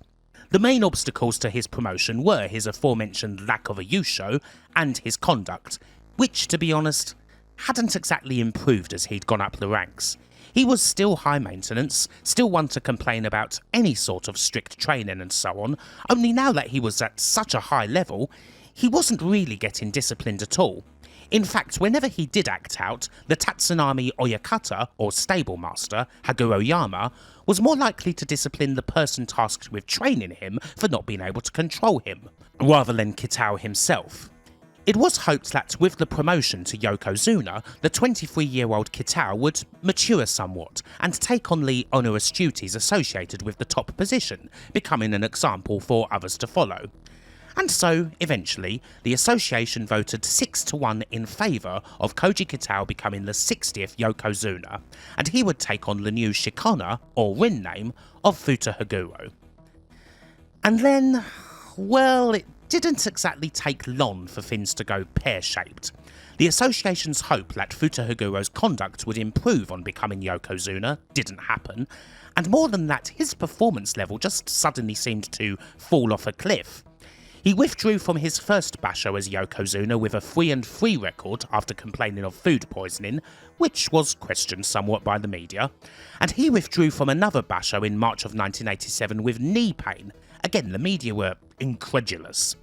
He did manage to get to another playoff against Chiyonofuji in January 1987, losing once again, but other results such as an 8-7 record in the July 1987 Nagoya Basho were particularly poor, the sort that you just don't expect from a Yokozuna, and the media treated him as someone who had simply been promoted just so that Chiyonofuji wasn't the only top-ranked Rikishi out there. The November 1987 Kyushu Basho, which would prove to be his final one, did at least produce a better result. He ended that one with a 13-2 record, winning 13 in a row but losing the final 2 bouts, including the last to Chiyonofuji, who ran the whole table and finished 15-0. While he was still young and the association still hoped that he would improve, he most certainly wasn't on the level of Chiyonofuji, and wasn't exactly thought of as being better than any of the Ozekis. And then, well, just like that, it was all over. Futa Haguro's behaviour was still generally appalling, particularly when it came to his underlings. On one occasion, he shot a valet with an air pistol, causing all but one of his junior stable members to temporarily leave a tournament in protest. And the actual incident which caused things to all come to a head? Well, that happened over chanko. Chanko, in case you don't know, is the big pot of stew filled with chicken, fish, tofu, and other assorted high-protein foods that Rikishis eat exclusively and in massive portions.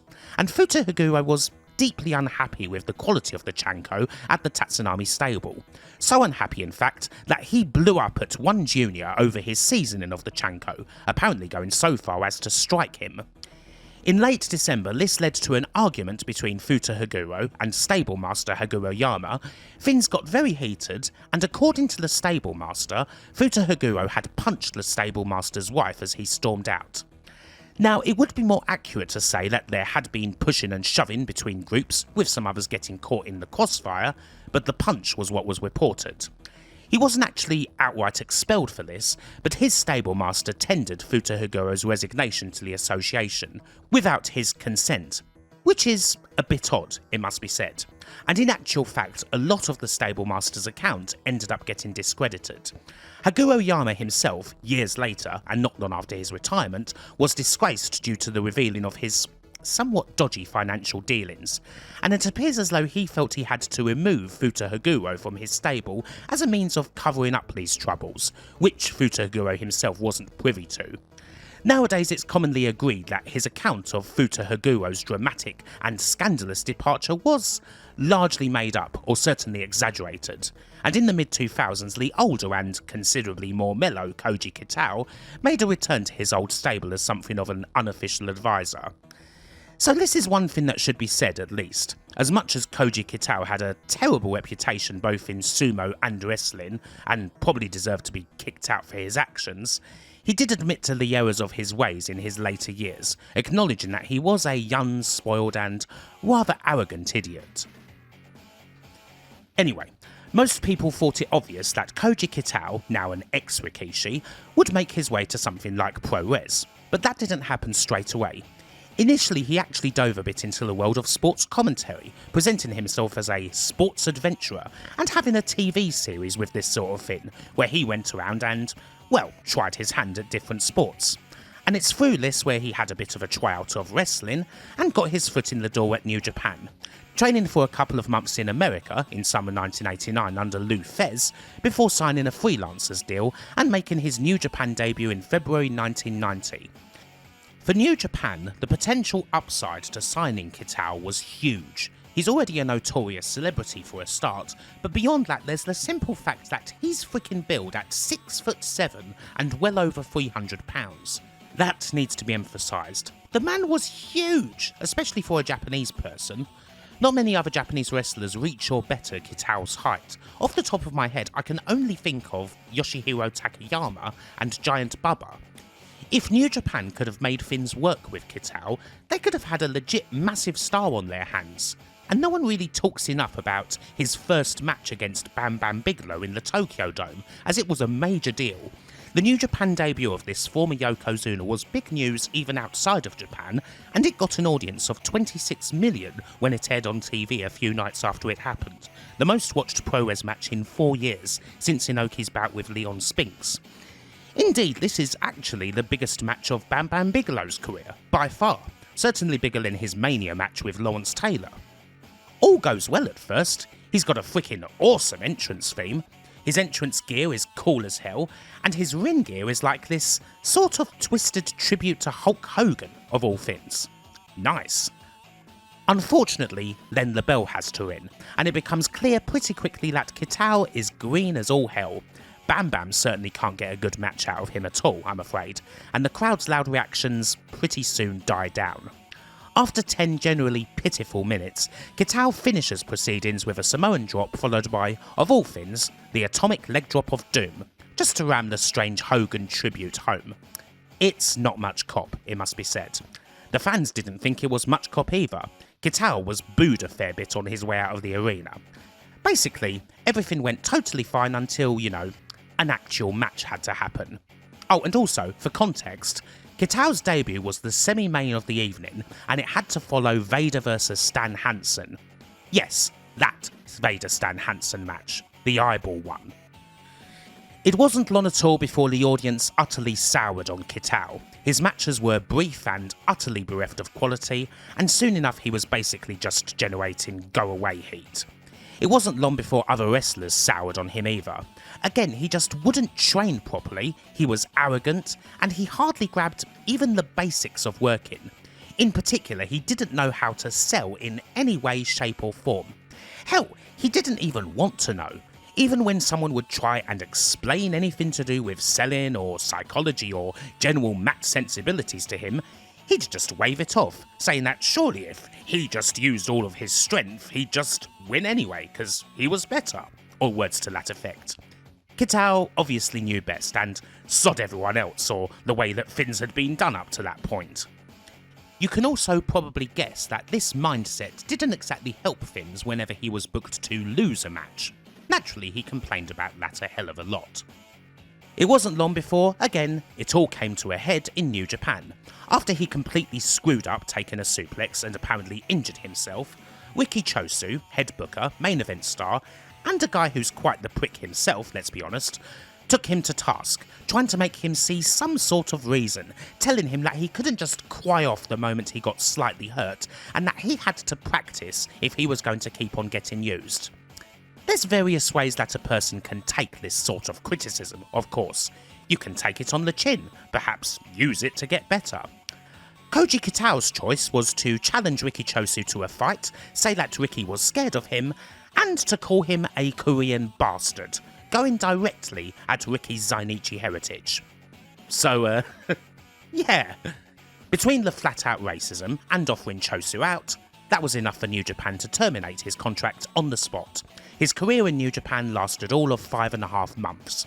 Chosu said later that in his view, it didn't matter which company took Kitao on next, he'd cause the same trouble.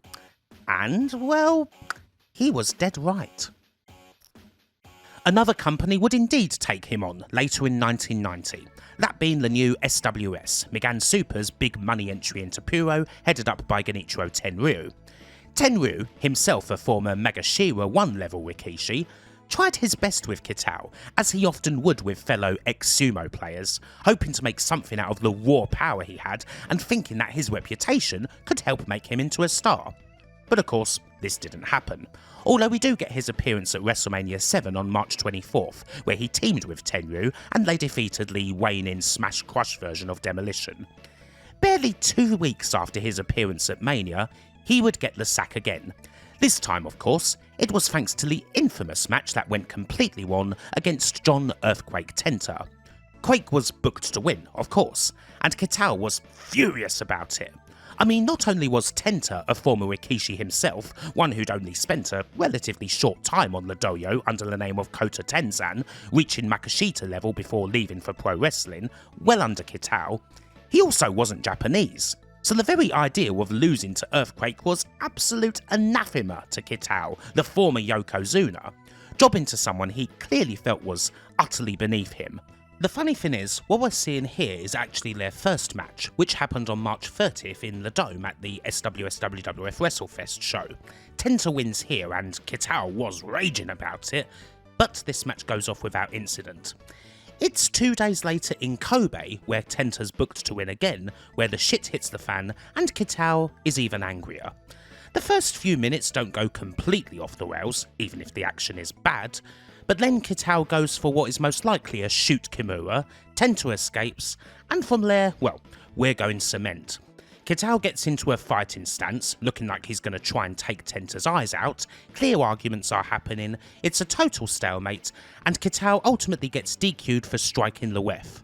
At which point, he got on the house mic and called Tenta a Yaocho bastard. Yaocho means match fixing, and it appears as though he also called him the Japanese version of the R word.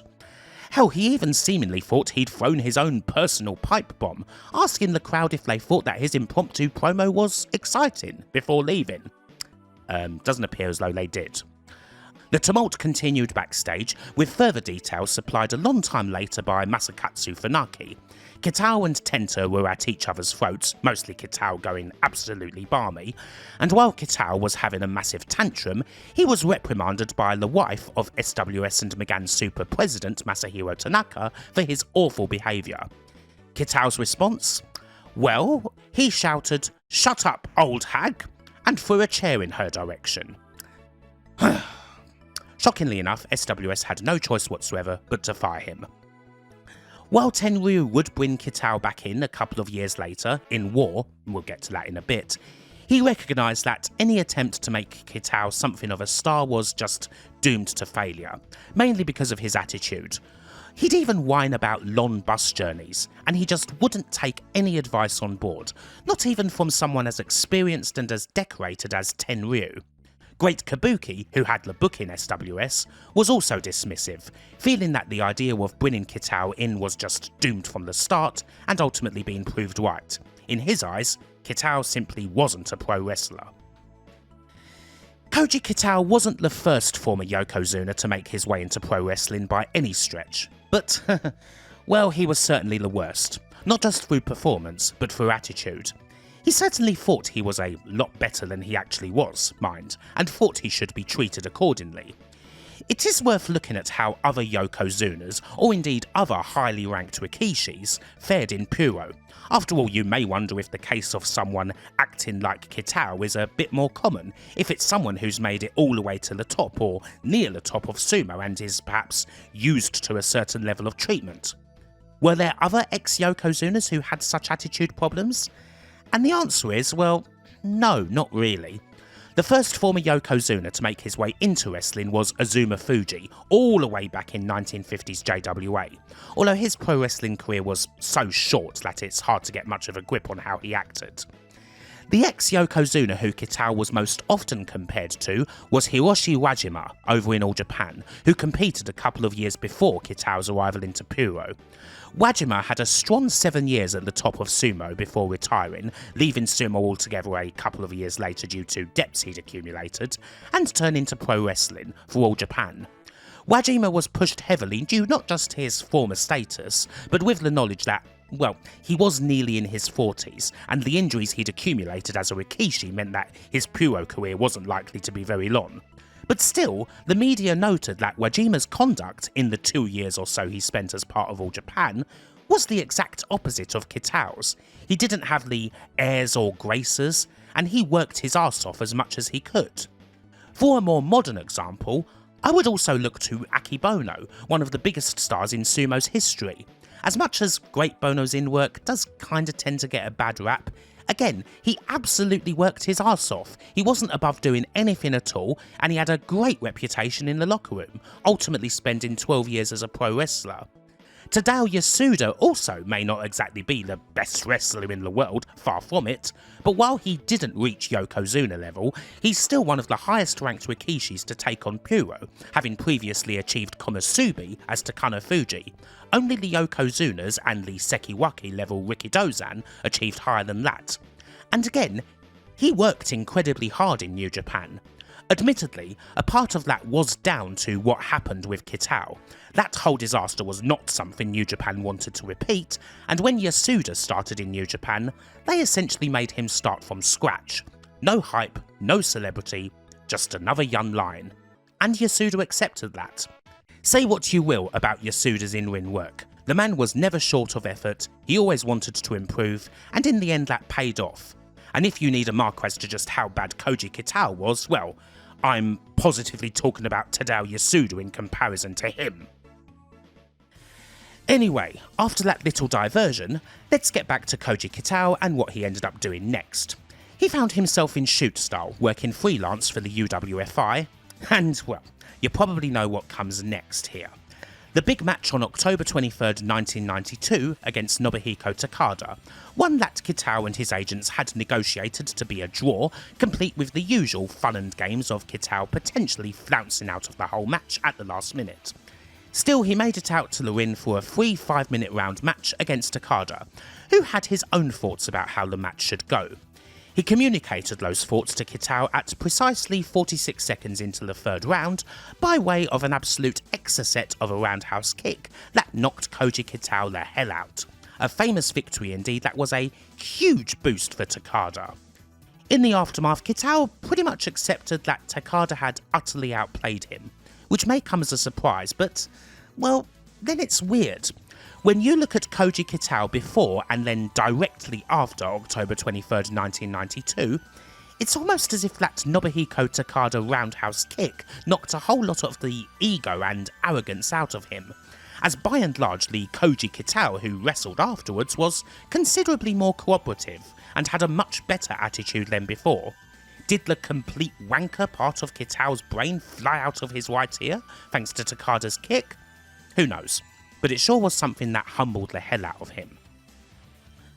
The majority of Kitao's career from there passed without incident largely. As mentioned, Tenryu gave him a second chance, hiring him for War in 1994, and that was where he'd spend the rest of his career. Although there was that one time where in his second match for War, he did perhaps try and get a bit too stiff with Haku, who, again, is a former Rikishi who only reached Makashita rank. Something of a theme there. Anyway, some of Kitao's chops and strikes were perhaps a little too live for Haku's liking, and Kitao very quickly got some receipts, in particular a whopping dropkick to the face. I'm not necessarily sure if this is Kitao trying to be too stiff with Haku and being incredibly stupid, or him just not being very good and being stiff naturally. Things largely went smoothly in the match after that, although this time Koji Kitao was booked to win the match in question. Speaking of which, Koji Kitao and John Tenta would have a rematch in War in late 1996. Again, this rematch and feud, which did allude a fair bit to the incident that happened previously, went largely without incident, even if the actual bout wasn't much cop. Again, and unsurprisingly to be honest, Kitao was booked to win this time. To be honest, you can't really say that this would have been due to Kitao's complaints, as he was a lot higher on the War totem pole than Tenta was, actually one of the biggest faces behind Tenryu himself.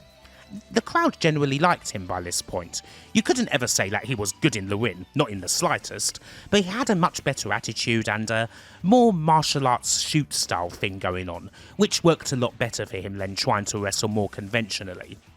He did quite a bit of stuff outside of wrestling too. He had a role in the film The Quest, acting with Jean-Claude Van Damme, and there's a bit of MMA as well. He lost against Mark Hall at UFC 9, and was on the first ever Pride show. So if you want to see Koji Kitao take on Nathan Jones, of all people, in a quite blatantly worked MMA bout, well, that's a thing you can see thanks to Pride. He even finally got that match with Riki Chosu.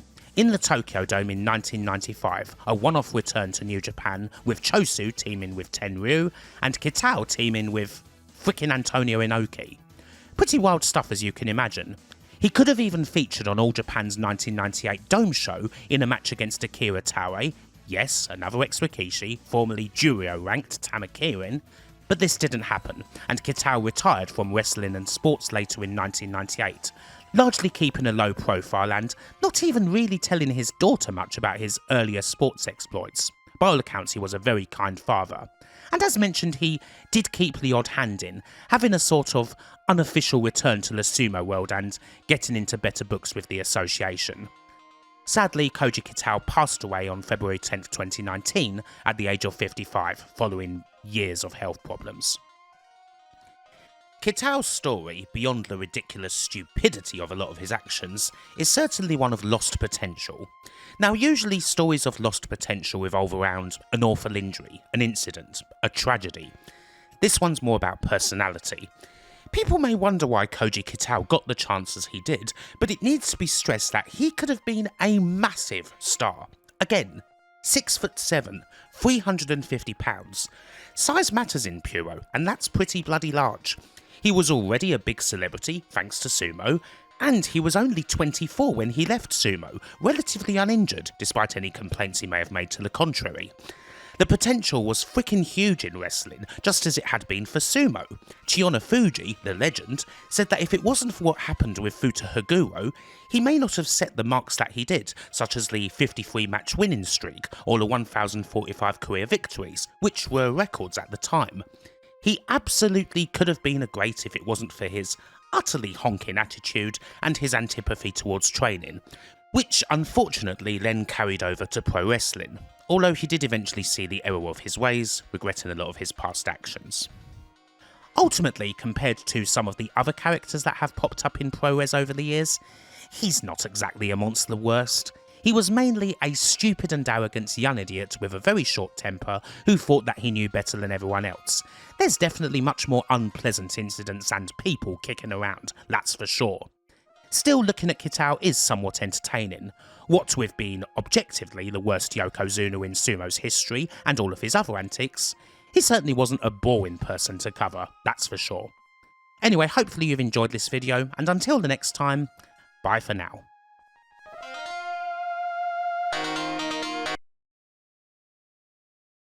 Here's something that's more on the side of funny and weird than anything else. Not a major undertaking, but a bit of a laugh.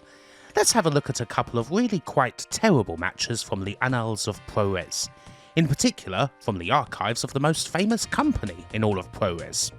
Yes, it's a New Japan video. For the most part, anyway. Here's 3 pretty hideous matches that you may not know all that well, and even if you do know them, you may not know the story behind them. One of these matches does actually take place outside of a New Japan ring, in America, but the context behind it means that it absolutely counts. Anyway, let's begin. So these days, New Japan usually isn't associated with terrible matches. Sure, there may be the odd bad one here and there. They might want you to forget that time they brought a bunch of Gracies in, for example. But generally, New Japan is good times. But as you folks know already, that was not always the case. For the match that is generally regarded as the worst to ever take place in a New Japan ring, we actually have to go to a time when the company was damn popular for a bout, or really a succession of bouts, that have the mark of good old Antonio Inoki lined all the way through them. The 1995 January the 4th Dome show, known as Battle 7, alongside a damn stacked card featuring all sorts of marquee matches, Hashimoto vs Sasaki, Steiners vs Hase and Muta, all sorts, featured a one-night tournament called Final Countdown BVD. Final Countdown being the name given to what basically became Inoki's 3-year-long retirement tour, and BVD being one of New Japan's main sponsors at the time. They're a brand of men's underwear, by the way. This one-night, 4-man tournament features one of the weirdest lineups in wrestling tournament history, an almost unexplainable selection of people. How weird? Well, the first match features that man called Stin, who needs no introduction, being one of WCW's top stars and all. Now, surely the biggest New Japan show of the year would have Stin against someone equally over and talented. Masahiro Chono, maybe? Hell, even someone like Hiro Saito? No. Stin's opponent is some guy named Tony Palmore. So, who on earth was Tony Palmore? Well, he was a kickboxer from Miami, a thoroughly legit badass one too, a multiple-time gold medalist and heavyweight champion, back in the 1970s. His credentials in kickboxing are undoubted, even if they happened some time ago, but does he have any pro wrestling experience? None whatsoever. And here he is, making his pro wrestling debut in an MMA rules match against Stin, a guy who's a total pro wrestler and nothing else, in the Tokyo Dome in front of over 60,000 people as part of some stupid Inoki martial arts wrestling tournament thing sponsored by Tighty Whities. He even has to do a press conference. Tony's here in his Miami Heat cap saying that as long as we stay on our feet it'll be okay, and all you get from it is, why the hell am I here? The match is just, well, you have to feel embarrassed for both Stin, who clearly has no idea what to do at all here, and Palmore, who can pretty much do nothing but throw incredibly weak kicks and punches. Yes, they're terrible, but what do you expect from a guy in his 40s who hasn't done any pro wrestling ever in his life? Like, what is he even doing here? Well, he was advertised as a student of Monster Man Everett Eddy, who famously fought and lost to Inoki in a mixed styles match in 1977 that was, naturally, a total work. So presumably he was here to try and face Inoki in the final, get some sort of revenge for his sensei? Who the hell knows? Perhaps Everett Eddy himself was called up for this but was unavailable. Mercifully, it's a short match. It only goes 4.5 and ends with Stin catching a leg and, at last, applying the Scorpion Deathlock to end both this match and indeed Tony Palmore's pro wrestling career. This is the first and last time he stepped into a pro wrestling ring. This is the sort of thing that would make John Boyce very happy. Tony Palmore's is quite possibly the most inconsequential and insignificant pro wrestling career of all time. The other semi-final, by the way, features Antonio Inoki against Gerard Gordeau, a martial artist trained in Savat who UFC fans may know, seeing as he was part of the UFC's very first fight and even got to the final of the original tournament. Now, Gordeau actually at least had a couple of shoot-style matches in UWF and rings under his belt before this, but Inoki jobbed him the hell out in about 2 minutes in a match that was almost as bad as this one. Even the final between Stin and Inoki isn't a good match at all, meaning the whole thing is a total blemish on an otherwise perfectly good card. But then occasional bouts of weirdness like this is what you expect from New Japan back in the 1990s. I mean, look at the bloody guy who's running the show.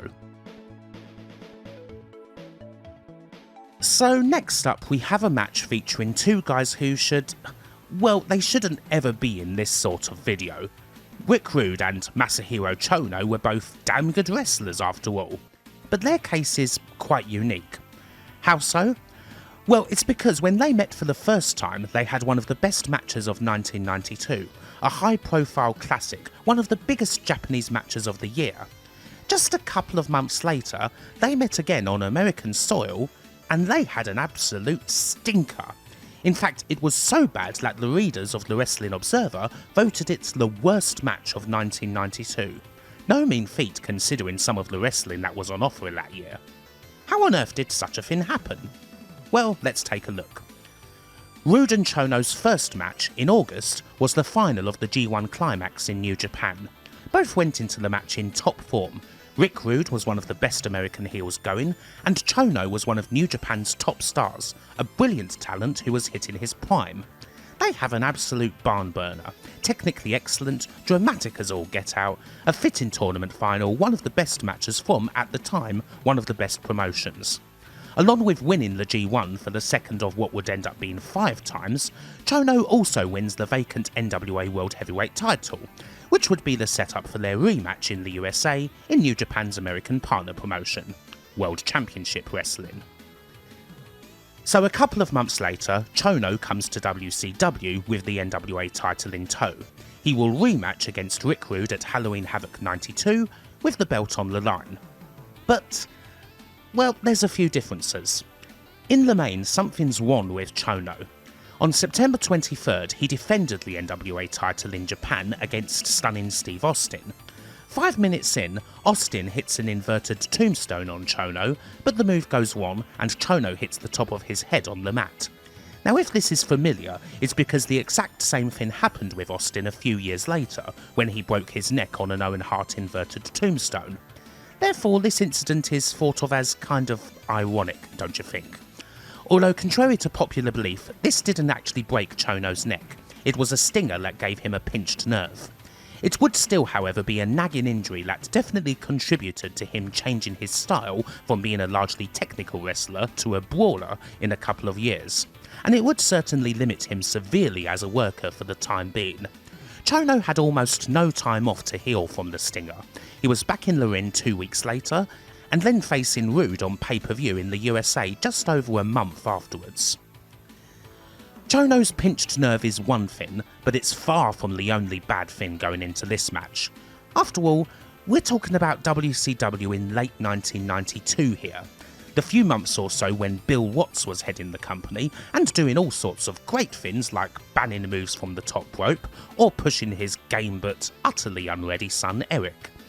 WCW was a confused mess that was heading straight for the edge of a cliff, and this is a prime example. The booking is a total hatchet job that mainly centres around the intense drama over who's going to referee the match, a WCW official or a New Japan one. Bill Watts certainly uses it to get his fizzog on the telly, much to everyone's distress. Here's how awful the continuity and the booking was at the time. On the show itself, there's a segment where Paulie dangerously fires Medusa from the Dangerous Alliance. Medusa turns babyface and kicks him, which in turn sets up another stinker of a match further down the road. So Medusa's a babyface, right? But then, in the very next segment, that being this match, Medusa accompanies Rick Rude to the ring. Rick Rude is pretty much the top heel in the company. So, yeah, that makes absolutely perfect sense, of course. And the intense referee-related drama is settled through a coin toss, meaning that Rude's heel pick of Harley Race referees the match, while that most famous of Japanese refs, Kensuke Sasaki, is the ref on the outside. The dynamic of the match is kind of awkward, really. It was simple enough in the New Japan match where the foreign heel took on the home face with all the marbles on the line, and it made for an utterly molten crowd that really helped the match. Here, in front of a Philadelphia audience, well, we've got the company's top heel, who's already the US champion and had Vader defend his title by proxy earlier on in the show, but let's not even get into that, fighting for a belt that's currently at about the same standing as said belt, against someone that should be a face, but that the American audience doesn't know at all and hasn't been given a chance to know. So in the end, no one gets over. Oh, well, except for Ric Flair. The audience chants "We want Flair" for a big chunk of the match, about a year or so after the Nature Boy jumped ship to the WWF. Nothing good really happens in the ring because Rude and Chono barely get beyond the rudimentaries. Chono is limited, Rude seems annoyed that he isn't as over as he perhaps thought he was, and the crowd are very bored. Chono frequently attempts his STF finisher, but seeing as the crowd don't know the move at all, they barely react to it. It just seems like yet another rest hold, of which there are many over the course of 20 brutal minutes. The crowd does get pretty hyped up close to the end of the match, however this is because a fight broke out in the cheap seats, thus earning everyone's attention. The brilliant production team stays on the hard cam just so you know that everyone in the crowd is looking away from the match. As we build up to the ending, the pair are completely out of sync with whiffs aplenty before we get a typical bullshit finish. Chono knocks Race out of the win with a kick, then throws Rude over the top rope. Rude hits a Rude Awakening and gets a visual pin, but then misses from the top rope. Chono applies the STF, Rude submits, Sasaki gets in the ring, calls for the bell and declares Chono the winner, but then Race reverses the decision and DQs Chono for the throw over the top rope, which is of course illegal in the Watts era. Either way, Chono keeps his belt, so who the bloody hell cares? Fighting ensues, Sasaki attacks, revealing himself to be a wrestler which, I don't know, I guess they're the heels now? Although Rude is still a heel and so is Harley Race? Who the hell even knows? The crowd is just pissed off at the whole thing because it's such a waste of time. So yeah, all that is how you go from having one of the best matches of the year to having the match that people actually rated the worst. Chono vs Rude beat out luminaries like, for example, Hulk Hogan vs Sid Justice at WrestleMania 8. Hell, it even beat out the infamous Sting vs Jake Roberts spin the wheel make the deal coal miners glove match that occurred on the very same frickin' night, because WCW at the time was a complete and utter hellscape. Halloween Havoc 92 itself won the worst major card of the year in the Observer Awards, and this match was definitely partly to blame. There have been times when a pairing of perfectly good wrestlers have had an off night, even if they're usually good together, or they've at least had good bouts in the past, but I don't think there's ever quite been such a gulf in match quality as there was between Rick Rude and Masahiro Chono's two meetings. It is a shame perhaps that they didn't get some third match together to right this one. Ideally it would have been far, far away from WCW and Bill Watts. Our third and final match is quite famous, and allows us to bookend the video with two bouts of glorious Inoki related action. Because well, let's face it, you can never have enough Inoki. Even the most casual fan might know a thing or two about him, something that feels like a legend. He fought Muhammad Ali to a draw, he headlined the biggest wrestling supercard of all time, he sent out other wrestlers to fight MMA guys, he had a death match on a frickin' island. Unfortunately, all of these things do tend to be significantly less spectacular when you actually see them as opposed to just hearing about them. And to end this video, well, let's talk about that death match on an island. Because of course it isn't a legend, it's something that happened. And my god it was horrid. The Ganryujima Island deathmatch took place in October 1987 and was actually the culmination to one of Inoki's greatest and most hate-filled feuds, the one against Masa Saito.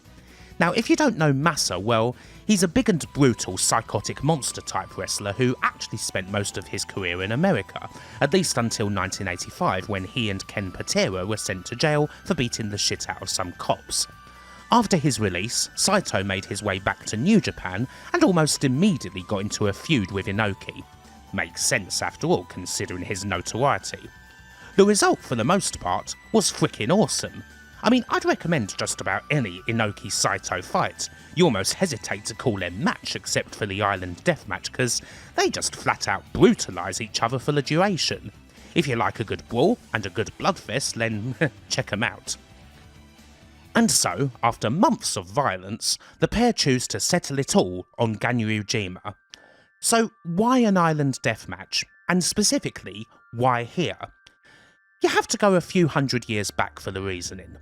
Ganryujima was the setting for a famous duel between a man named Sasaki Kojiro and a man who would be a Japanese icon, the greatest swordsman of them all, Miyamoto Musashi. The definition of the great Japanese warrior, in other words. You may often wonder about just what Inoki's motivations are for some of the things that he does. Fourlay may seem to be quite off the wall. Well, to understand them you need to look here. In short, Inoki wanted to be considered the modern-day incarnation of Miyamoto Musashi, and the feud with Saito presents a chance to have his own duel to the death on Ganryujima. No pinfalls, no submissions, no referee. The only way to win is to completely incapacitate the opponent. The match itself even starts with a call to the legend. Saito enters the ring to begin the match, but Inoki does not leave his own makeshift tent for another 30 minutes. This is in reference to Musashi purposefully turning up late to the duel with Kojiro in order to frustrate him and gain a mental advantage. Hell, when we first see Inoki, it's almost barely. He's squatting. Honestly, it looks like he's taken a dump in the woods. In any case, the match begins and, well, it's rest holds. Lots of rest holds. Never-ending rest holds. For as much hate as there had been in this feud, well, we get nothing but rest holds here. The whole thing may as well be called Inoki and Saito take a frickin' nap on Ganryujima Island. Needless to say, it gets old quickly. Oh, by the way, this match would end up going for nearly 2 frickin' hours. What I am watching here is a video release of the match that cuts the thing down to about an hour. What I'm saying here is that I'm currently showing you what was deemed to be the highlights of this match. The whole thing has such an odd aesthetic. As much as it's a place of legend, Ganryujima is perhaps less imposing in modern times. It looks like what it is, a small island where a fair bit of industry takes place. The city of Shimonoseki is very noticeable in the background too, which also rather spoils the mystique. Asahi TV made the decision to film the whole thing using very long lenses, the sort you'd use for a nature documentary perhaps. This gives the whole thing a rather shaky, handheld feel, kind of unlike any other wrestling match. And this highlight video has no commentary or music. The only accompaniment to it all is the drone of a chopper flying low, also capturing the match. So yeah, to say the least, it is not the most exciting of things. As day turns to night and flames are lit, things also get harder to see. They do pick up a little closer to the end as the wrestlers actually do start to take bumps, not to mention there being a bit of claret and said flames actually being used as part of the match. So you know, at least there's something for those who have managed to stay awake until this point, so long as they can see it anyway. At last, after the customary big strikes and the enzigiri, Inoki finally chokes Saito into unconsciousness, rendering him the victor. He collapses soon after from the length of this match and the fury of all those rest holds. And there it is, the vaunted Island Death Match. It's, different. It actually does have its fans. I suppose you could say there are very, very few things like this. If you were being immensely charitable, you could trace a line from this right here to something like the final deletion. This is an origin to all the things in wrestling that are nowadays called cinema. But then you could say similar things about, I don't know, the Hollywood Backlot Brawl or the King of the Road match. And this is basically the New Japan version of that, only a few years before. You could say that, as was often the case to be fair, that the somewhat unhinged mind of Antonio Inoki was ahead of its time. But my god, 90% of it is horrendously dull to watch. It is perhaps though the only match that I would kind of recommend here, if only because, well, you ought to see it at least once. If only to say that you've done it, that you know what you're talking about, that you've been around. And there we go. Hopefully you've enjoyed this trio of, well, somewhat intriguing and mostly quite awful Japanese wrestling matches. Sometimes you've just got to have a little laugh at the absurd and the ridiculous. But until the next time, bye for now.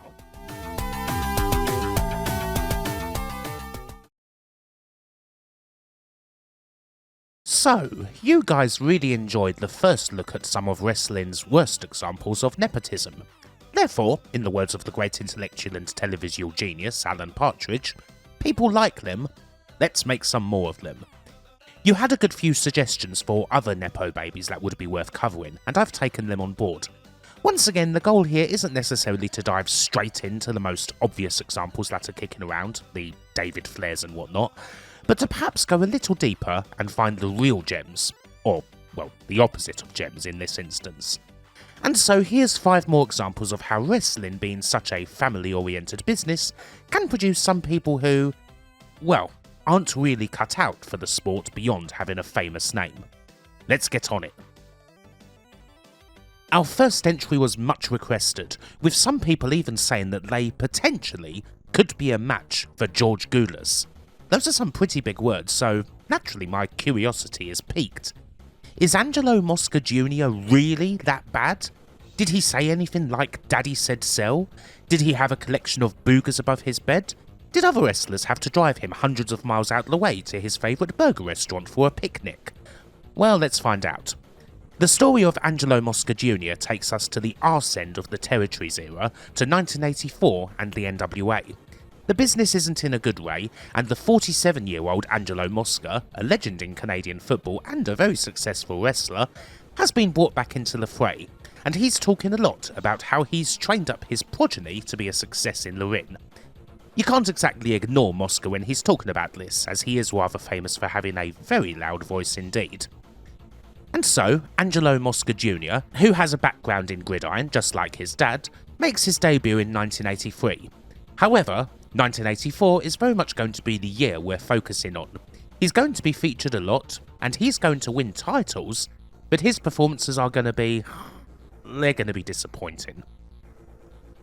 I should say, at first, that Angelo Mosca Jr. does at least look athletic, and that he looks like a wrestler. He's a little taller than his dad, and while he's not quite as bulky, he's got a bit of muscle on him and so forth. But hoo boy, the matches that are kicking around with him in action are not good at all. In the main, there is perhaps his most famous moment. On the 25th of January 1984 on NWA Worldwide, Mosca Jr. beat Ivan Koloff to win the Mid-Atlantic Heavyweight title, which would essentially be the equivalent of winning a TV title level strap, and certainly not a bad achievement considering how decorated Koloff is.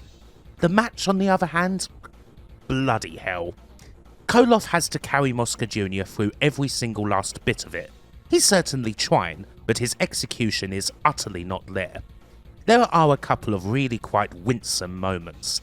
There's his drop kicks, which are just as bad as that one Erik Watts threw at Steve Williams, only he does them that way all the frickin' time. There's the complete massacring of an arm drag in which he falls on his arse. Absolutely worst of all, there's his attempt at a figure 4 leg lock, which is, without question, the worst execution of the move in wrestling history. Makes The Miz look like the Nature Boy. He basically does nothing except cross Ivan's legs a little bit, and you can literally see Koloff telling him to at least put his leg on top. Despite this rather lacklustre offence, Koloff, to his credit, remains absolutely professional. Seriously, he doesn't just sell like his leg's been kicked out of his leg, he sells as if Mosca has torn the leg right out of his leg. Like, it's a great sell job. Koloff's giving this everything he's got. In the end, after 10 or so minutes, and in front of an absolutely shocked Gary Hart, Mosca Jr. hits a rather weak body press off the top rope, and, as unconvincing as it may have looked, it's enough, and he wins the Mid-Atlantic Heavyweight crown, naturally celebrating with his father.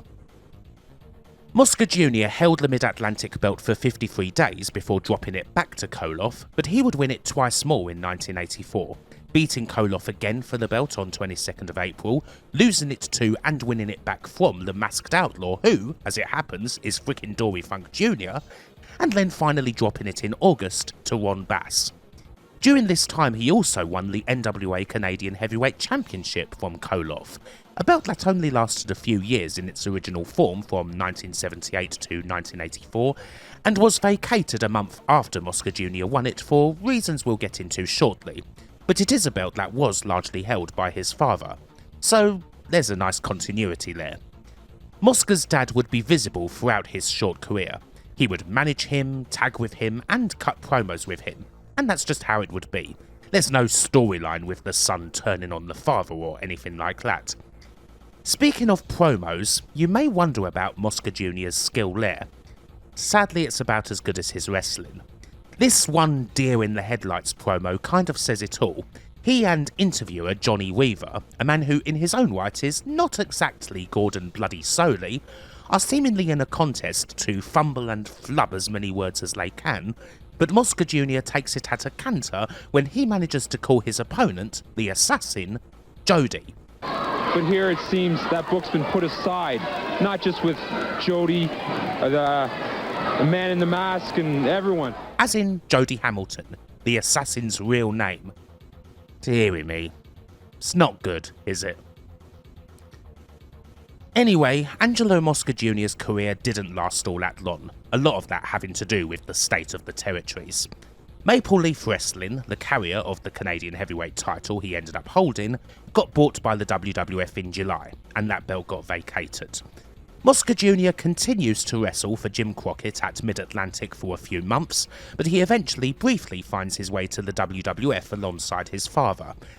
As to why he was pushed in the first place, well, there's not a whole lot of info out there. Jim Cornette has posited on his podcast that it may have been because George Scott had the book and that he wanted to do right by Mosca Sr., although it appears Scott would have been working for the WWF by this stage. Still, I can see that as the reason. Mosca Sr., a very successful wrestler indeed, comes back and his kid is part of the deal. Pretty generic, really. As for what happened next, well, Mosca Jr. left the wrestling life behind. However, there is an interview with him from 2021 with Slam Wrestling, conducted shortly after the passing of his father due to Alzheimer's at the age of 84. Mosca Jr. comes across as a lovely guy in said interview, sharing plenty of reminiscences about his dad, but also going a bit into his own history in the ring. He candidly admits that in the end, pro wrestling wasn't really for him. He didn't like the public eye all that much, and he didn't have the charisma of his father. Still, he says that wrestling gave him a couple of very good things. He spent a lot of time with his dad, and he met his wife. And in the grand scheme of things, that matters more than belts. As I say, he comes off as a thoroughly good bloke in this interview. In summary then, Mosca Jr. definitely fits the wrestling Nepo baby bill, that much is absolutely true, and he is certainly way down the list when it comes to wrestling know-how. But is he worse than George Gulas? Nah, I don't think so. Hell, not even worse than Ted DiBiase Jr., as far as character goes anyway, if not wrestling. Up next, well, I think we've got to have a look at Horace, haven't we? That one was certainly requested plenty, and it's kind of different seeing as while most Nepo babies are sons and daughters, this one is more classed as a Nepo nephew, the nephew of Hulk Hogan. He fits the bill totally fine, seeing as the Hulkster definitely helped to get him a few gigs. He was briefly a WWF jobber in early 1993 as the Predator, did a tour in New Japan the same year as Axe Boulder, and then of course he got his biggest one in WCW from 1998 to 2000 as Horace, later Horace Hogan. Probably most notable for the strange promo in which his familial bond with Hollywood was revealed, that culminated in poor Horace getting bashed with a steel chair and stretched out, one of the many highlights of the legendary Hogan vs Warrior feud of the year. From there, well, he never did too much unless Hulk was involved, and he left with him after the Russo incident at Bash at the Beach 2000. He also got a developmental contract with WWE in 2002, presumably at Hogan's behest once again, but he never appeared on TV and was soon released, at which point his career ended and he went into construction. That's the short version, the one that covers the more notable things, the one that is mainly about a WCW run which, yes, was pretty bloody rubbish. Not that simply being rubbish made you stand out too much as a stinker in 1999 or 2000, and beyond his small part in the Hogan-Warrior feud, it's not as if Horace was even in the mid-card, let alone the main event. Still, the general consensus was that Horace only ever had a job because of Hogan. Mind you, the WCW business was so chaotic at this point that I am sure the almighty footballer Ali Dia could have walked in, claimed to be a famous wrestler, and ended up signing a big six-figure contract just to stay home. And of course, yeah, the Horace look in 1998 is kind of unfortunate. The bald head, the goatee, the vest, the jeans and all that. I mean, you can kind of see why Deadlock has dubbed him Scuffed Steve Austin. Now, as far as the Nepo-nephew thing goes, there is perhaps one thing that should be mentioned, as it is a rare time that I would be inclined to go to bat for the Hulkster, purely from a personal point of view. I wouldn't blame him at all for doing right by Horace, considering that his nephew lost both his mother and father when he was still young, and in horrendous circumstances. Thinking of it that way, Hogan securing a big fat WCW-sized paycheck for Horace isn't at all a bad thing. None of this is really what I want to focus on though. I want to look more at Horace Boulder in Japan, where he has a particular honour, one that most wrestlers featured in a video like this never come close to achieving. He was in a 5-star match. The main event of FMW's 16th May 1992 card in Los Angeles, in front of over 8,000 people at the California State Gymnasium, is a 6-man war between Atsushi Onita, El Hijo del Santo and Tarzan Goto, taking on Horace Boulder, Negro Casas and Tim Patterson, the last of these fellows being one of WWF's regular enhancement talents. It's a strange lineup to say the least, but it got the top marks in The Observer. Big Man Melt said in his write-up that the fans' consensus was that it was 5 stars, and that was confirmed in a list a couple of issues later. Now obviously, we should highlight this bout a little, especially seeing as it will allow us to include a bit of actually good wrestling in this video. This match is FMW's take on a classic lucha 2 out of 3 falls, 2 referees, 6-man, with traditional lucha tag rules, and it's a chaotic yet glorious, ugly delicious type of affair. A lot of the first and second falls consist of 2 big things going on. You've got Onita, Goto, Horace and Patterson brawling all around the ring, while Santito and Casas don't really get involved in that. Instead, they're going against each other inside the squared circle. This is, of course, incredible. El Hijo del Santo and Negro Casas are in their prime, they're 2 of the greatest wrestlers of all time, they have one of the greatest rivalries of all time, and seeing as the majority of the in-ring action involves them, well, it's no wonder the match got top marks. Whenever these 2 are at it, the way things flow, the utterly seamless movement, wonderful. Wrestling poetry. Santito and Casas is a wrestling combo from the gods. Watching all of their matches on a loop would be pretty close to wrestling heaven.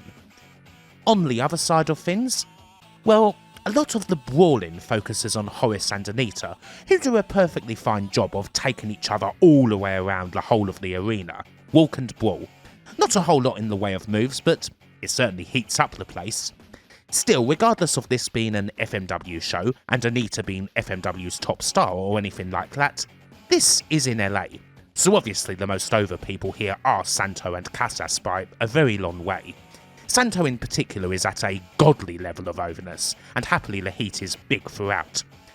While Santo and Casas' interactions with the other 4 guys in the match are honestly kind of minimal, we get a couple of enjoyable moments from Onita and Goto.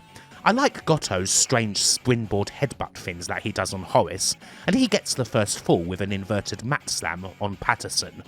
The Rudos take control in the second fall, isolating Santo a fair bit and trying to get the fabled mask off, and while Santito does manage to rally briefly, Casas scores the pin on him for the second fall with his trademark La Magistral Cradle. The third fall generally sticks to Lewin and goes fine, with the Technicos ultimately rallying and winning the day. Onita hits Horace with a Tiger Slam, and that's enough to seal the deal. 2 falls to 1 in a total time of 17 minutes 21 seconds. It's a great watch, and one I would obviously recommend, basically just for Santo and Casas alone, because you should watch every single match of theirs that you can. As for our main subject, Horace, well, he did just fine. I mean, he was kind of out of the way brawling with Onita for a big chunk of it. He has very little bearing on why the match ended up getting the top marks, if any, but he had a role to play and he did it. In the main, if you're looking for anything that features Horace Boulder and is possibly enjoyable, FMW is where you're going to want to go, seeing as he actually wrestled hundreds of matches there. He was there for years, he worked there way more than he ever worked in WCW. If you like FMW and if you like hardcore wrestling, You may end up getting a kick out of some of it. He's certainly not anything special at all, but he does the same sort of brawling and features in the same sort of death matches that folks like Super Leather, Bad Boy Hido, Mr. Poga and Mitsuhiro Matsunaga do. Also, he teamed a lot and often faced his cousin, that being the Gladiator, Mike Awesome. And no doubt there's going to be some fun stuff there too. Technical classics?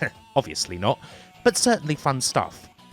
Also, here, as far as the Nepo thing goes, well, the old Orange Goblin was surely not responsible for getting Horace working FMW, of all places.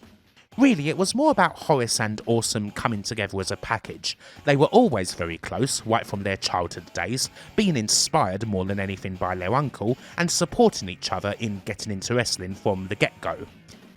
In the end, is Horace one of the worst Nepo babies? I'm inclined to say no. Sure, his WCW work is pretty bloody awful, but aside from the cruiserweights, that's par for the course in that company back then. Everything was shit. There's certainly a lot more worth to his work in FMW, although admittedly that may depend on the sort of wrestling that you enjoy. That and, well, he is pretty private. Since retiring from the ring, he's totally out of the wrestling life. No shoot interviews, no social media, and really no outside anything to report whatsoever. So there's no down marks there. Is he good in the ring? No. Can he swing a steel chair, send crowds running through the bleachers, or chuck himself into barbed wire? Yes. And in the world of FMW, those were fine qualities to have. They would get you places. A few people wanted to see me dip into the world of Puroresu again, where we covered the exploits of Simon Inoki in the last video. Perhaps to cover someone who's more of an active wrestler. And well, okay. As mentioned previously, active Nepo baby wrestlers in Puroresu are a bit thin on the ground. Mitsuo Momota was suggested, but I kind of have plans for him elsewhere. Daichi Hashimoto? He did perhaps try to follow directly in his father Shinya's footsteps earlier in his career, but he's done totally fine on his own path in recent years, and besides, you can hardly count him anyway. Daichi decided to become a pro wrestler after his legendary father passed away in 2005 when he was 13 years old. He has a famous surname, but he is not a Nepo baby. So I guess, seeing as LEONA Fujinami was suggested, he is perhaps one to look at, although not too brutally. I mean, LEONA Fujinami, the son of the legendary Tatsumi Fujinami, isn't someone who'd be anywhere near a list of all-time bad Nepo babies. Like, he's several levels up from the depths. But I guess that a little look at LEONA both highlights some of the goings-on you might find in Puroresu outside of the bigger companies, and is also an example of how a more regulation, run-of-the-mill wrestler's son fares in the world of Japanese pro-graps. Does he fare as well, or get as many opportunities as the more typical American Nepo baby? Perhaps not. LEONA Fujinami, who actually has a sports background in golf, started out wrestling in 2013, and one look at his cage match profile quickly signals him out as a bit of a journeyman, someone who's done gigs here and there for many promotions, but hasn't ever really stuck in a single place for that long. Now, this isn't a bad thing, of course, it just means that he's a freelancer, and thus is free to take bookings anywhere. Just like any typical indie pro wrestler, that's the norm. But of course he does have a home promotion, and unsurprisingly that home is Tradition, Tatsumi Fujinami's own indie promotion, which originally started in 2006 under the name of Muga World Pro Wrestling, and is one of many promotions that you will largely find running shows in Tokyo at the almighty Korakuen Hall, with enough of a dedicated following to usually pull around 800 or so to the venue for each show. Naturally, LEONA has worked and continues to work at the majority of Tradition's shows, but you can find him all over the shop. He wrestles regularly, and it includes the odd appearance here and there for the bigger likes of New Japan, All Japan, Noah, DDT and so on. So is there anything particularly objectionable about LEONA? No, not at all. Looking at him in the ring, he is a perfectly average wrestler in the rather typical Puroresu form, and one who certainly looks the part, although one senses that where he is kind of his ceiling. LEONA is only 32 years old, which is perhaps surprising. In many ways, he looks a lot older than he is. a sort of throwback, someone who comes from the old times when people who were 32 years old would be read as around 45 now. Is he anything special in the ring? Not hugely, but then really it would be unfair to say that he's got any kind of overpush. His dad may run tradition, but he hasn't actually won any titles in the company. His two honours to date are winning the 2023 Dragon Cup with Masakatsu Funaki, and winning Niigata Pro Wrestling's tag titles, which he did with his father. To be honest, if he's not paired with his father or another more established guy, his standing does seem to be in the upper mid-card of tradition. Not really the main event of the show, just outside of it. And he can also often be found doing a bit of post-match commentary on the highlights from Tradition's YouTube channel. He seems to have the position pretty much that his skills deserve, kind of right in the middle. So with all this in mind, I don't know. It would be hard to just take the case of LEONA Fujinami and say that it's typical of any son or daughter who'd follow their parents into the wrestling.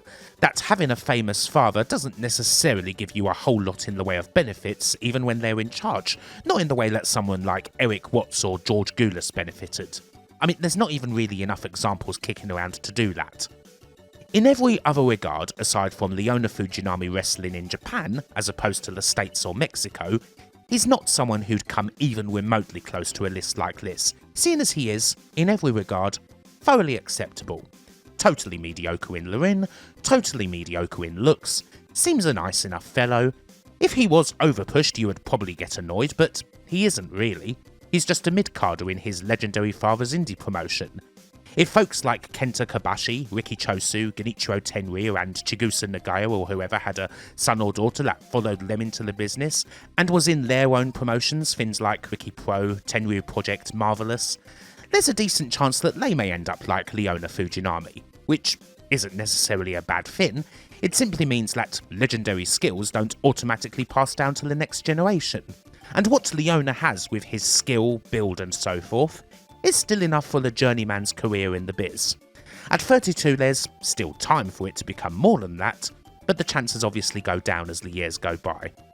LEONA may not have the same level of skill as his father, but he's not bad. And well, that's it. We should now perhaps get back to other wrestlers who may actually deserve this more. For our next foray into the vaults, we're going to need something to help us out. We're going to need some PP. Now what's that, you ask? A power pill? Something that once belonged to Val Venus? No, neither of those things. We need some Polish power. Yes, it's time for Scott Putski. Putski is another Nepo baby who is a little bit like Horace, although perhaps not hated on quite as much. Someone with pretty unimpressive wrestling skills who has still managed to do some curious things, including something which I have been waiting ages to find an opportunity to stick into a video, and finally, by covering Scott Putski, I get a chance to do it. We'll get to that a bit later on. Most people would probably also say that Scott Putski was, in actual fact, a better wrestler than his father, Ivan Putski was. Ivan, while certainly over in the old WWF days, wasn't exactly a technical wizard, let's just put it that way. Scott was, well, he could at least go a little bit, although not enough to really stick out. But as I say, we do have some interesting things to look at, so let's go. The WWF and WCW stuff should come first, seeing as, well, it's actually kind of brief. The 30-year-old Scott had already been wrestling for over a decade by the time he made his TV debut in WWF in May 1997, which was actually his second one in the company. He'd done a few dark matches in previous years. Scott was to be part of the new light heavyweight division, and his first TV bout was against Leif Cassidy, who is, of course, Al Snow. It's a rather lame match in front of a completely heatless Delaware crowd, one where Scott's heritage is naturally talked up. Obviously, good old JR's got a whole book of notes on his college football background, and the match kind of falls apart in places, with some definite miscommunications and flubs. The match's best moment is an actually quite cool jumping Wydeen bomb from Al Snow, but Putski wins with a really bloody nasty release German suplex, spiking the hell out of the New Rocker in, I don't know, again, a rather awkward way. It's a bit too Kins Road for 1997 WWF. To be honest, Scott Putski being billed as a light heavyweight is a pretty awkward thing in its own right, because he quite clearly is not one. He's a 250-pound guy at least. If Scott Putski is Vinnie Mac's idea of a light heavyweight, then his views on wrestling bodies are even more screwed up than we originally thought they were. Scott Putski's got the whopping muscles, he's got the big long hair. Hell, chuck some tassels on his arms and he'd honestly make for a pretty convincing Ultimate Warrior tribute. In the words of Jim Royal, light heavyweight my arse. Anyway, Jerry Lawler is naturally quite negative about Scott on commentary, and his first and only proper feud is a pretty obvious one. Scott Putski takes on fellow light heavyweight and second generation star, Brian Christopher. Indeed, a July 14th match on Raw sees the generations collide. Brian Christopher and the Kin taking on Scott and the 56-year-old Ivan, who still looks utterly chiselled, like a statue fresh out of the Velichka salt mines near his native Krakow. This is a lot better actually. We're in the Putskis' home state of Texas and therefore we have heat.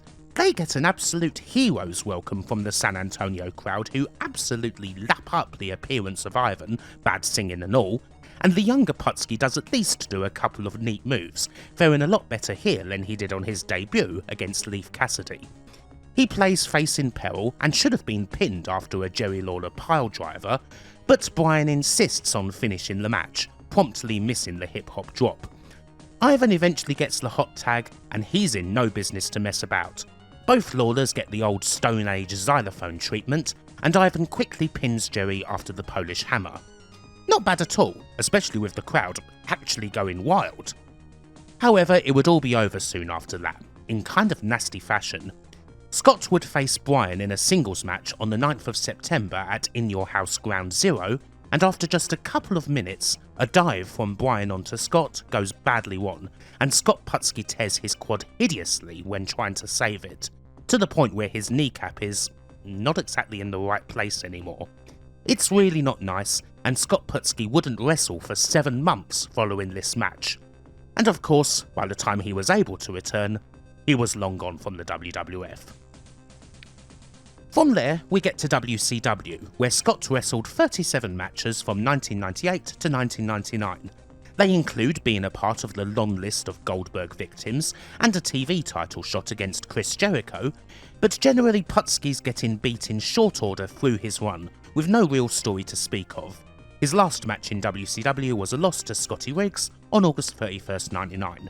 Like, he is barely above the level of enhancement talent. Now, considering what we've already said about WCW, how much do you think Scott Putski got paid for his WCW run? Well, we don't know an exact amount, but as with everyone else, Scott got a check every 2 weeks regardless of what he did with the company, and it was damn good money. He said on shoot interviews that it was, by a long distance, the best money he ever earned in his wrestling career because, well, they were just giving it away. We kinda know that already from the many other beneficiaries of WCW being exceptionally generous with the poor when it comes to Ted Turner's cash, and Scott Putski is but another one of those utterly unfortunate souls who got paid a shitload to work like a few short matches every month. Again, to stress it, and no offence to Scott, but even someone of his pretty minor standing was still getting paid a ton by WCW. And hey, good on him for securing the bag. All of this paints a pretty average picture. Again, someone who is mediocre in the main. Not much drama to report either. Scott Putski was helped to get in by his father, who he thoroughly enjoyed working with, which is cool. No fallouts here or anything, nothing David Sammartino-esque. He was mostly done after the 90s, aside from a few bouts here and there, with his last match in 2014, and that's that. Except for the actually really cool thing, which comes before all the WWF and WCW stuff we talked about. It's 1994, we're in Japan, and specifically we're in Wrestle Association R, Wrestle and Romance, War. It's Tenryu's promotion, and they fought up possibly the strangest wrestling trio ever. Scott Putski, the Warlord, and frickin' Bob Backlund. What on earth? Now, I have mentioned this trio before when I previously covered Backlund's strange antics in Japan, Battle Arts, UWF and all that, but I did not have footage of it. However, not long after that video, the man, the legend, the Matthew of Botchamania, reached out and he provided, because he's awesome.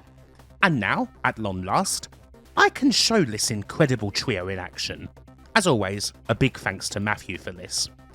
What you're seeing here is comprised of 2 matches, both against the same team.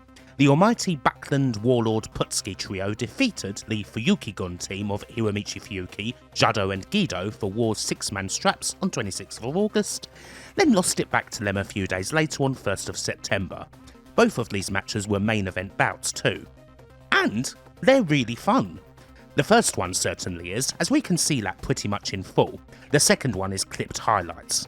The Fuyuki Gun stable, which also included a young Chris Jericho at one point, are total heels and pretty great at it, so we've got lots of fun in that department. We have no commentary, but frankly we don't need it. Between Bob Backlund's "Whoa-row-row-rows" and Fuyuki's banshee howling, there's plenty going on in the vocal department. Although I also like how early in the match Warlord atomic throws Jado and shouts, "Don't try that!" like he's doing a vocal line for WWF Attitude on PS1. Don't try that! Anyway, everyone has their role to play, and Scott Putski, who accounts for himself pretty well, is mainly the face in peril. He does plenty of selling, which is good. Jado and Guido are thoroughly shit-eating bastards, Warlord does some okay power stuff, and Backlund and Fuyuki are the obvious highlights, especially when they go at each other. There's a hilarious moment at the end of the first match when, after Backlund's won the day and the straps by submitting Guido with the chicken win, they jawjack at each other and then stomp at each other, like they're doing a sort of ritual dance. The second match seems to follow much the same beats, but this time Putski gets totally isolated and Fuyuki submits him, again with the chicken win. All of this kind of builds up to a singles bout between Backlund and Fuyuki that, sadly, we do not see. Indeed, this tour actually culminates with Backlund and Tenryu taking on Fuyuki and Guido, which I'm sure would have been bloody great. The main thing I get from this is Backlund and Fuyuki working so damn well together, and wishing that there was more of them going at it. Anywho, it's cool to finally get this in a video, and Scott Putski with his long hair and, again, slightly warrior-esque look, didn't do too badly in it. It seems like a fine enough way to end our look at the Polish prince. It's not like, again, there's even much dirt to dish, beyond Missy Hyatt's comments on him in the bedroom, which, yeah, I couldn't care less about. Putski isn't exactly interesting, but he's quite inoffensive, unlike our final entry. A few people recommended that I take a dive into the world of Lucha Libre for a second video, which makes sense. Wrestling in Mexico is even more family oriented than it is in the States, constantly passed down through the generations. Still, who to focus on? A couple of people were specifically mentioned, such as Hijo del Signo, who seems to coast along at a certain level of success despite not being particularly talented in any way. I've heard very bad things about Santo Jr., the son of El Hijo del Santo. From what little I can find, he's not exactly got the same aura of his father, to say the least, but there's not much there. It doesn't seem like he wrestles much outside of cards that his dad's on, and, well, his dad's now retired. To be honest then, even if the guy I'm going with here is far from the worst wrestler, well, he's spectacularly overachieved considering that his general wrestling and promos and all that have never risen too far above good, and as a person, well, he's a complete and total piece of shit. It seems to me that as far as bad wrestling Nepobabies go, people really sleep on Dos Caras Jr., better known as Alberto Del Rio or Alberto El Patron, the son of Dos Caras, nephew of Mil Mascaras, and yet, well, I suppose this entry is kind of the equivalent to the one for Ted DiBiase Jr. in the previous video. Someone who does have skill, but is still utterly hideous to a point where I would rather watch anyone else mentioned in this video over him. Now, I have to almost begrudgingly state from the offset that as a wrestler, Alberto is okay. Skill-wise, he's a perfectly good technician. But that's kind of it, isn't it? I mean, it's not like he's Bret Hart. No one is going to be looking back and pining for the glory days of Alberto Del Rio, surely. Honestly, I just associate him with an endless set of completely middling WWE matches against folks like Dolph Ziggler, John Morrison, Rey Mysterio, Dolph Ziggler, Sheamus, Christian, Randy Orton, and of course, Dolph Bloody Ziggler. I don't know about you, but forget about watching Class A rubbish like Heroes of Wrestling and whatnot. My idea of a wrestling hell would be being forced to watch every single Del Rio and Dolph Ziggler match on a loop. Now, poor old Ziggler is taking a lot of live rounds here just by association, but Christ, how many times did the WWE put those two together, and why didn't it stop?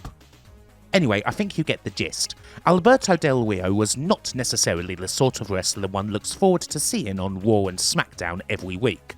Frankly, the antics of Ricardo Rodriguez, his manager and ring announcer, were much more entertaining.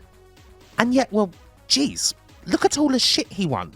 2 WWE titles, 2 World Heavyweight Championships, 2 US titles, a Money in the Bank, and the frickin' Royal Rumble.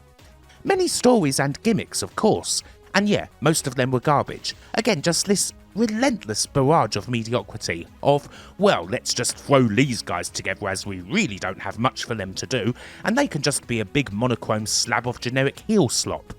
I mean, who can forget about the almighty League of Nations team of Del Rio, Sheamus, Rusev, and Wade Barrett? The lads! I sure wish I could forget about it. How about the inexplicable and unfathomably stupid Mex America gimmick, where he got paired with Zeb Coulter, the one that's only really notable for ending John Cena's open US title reign? What the hell was that even about?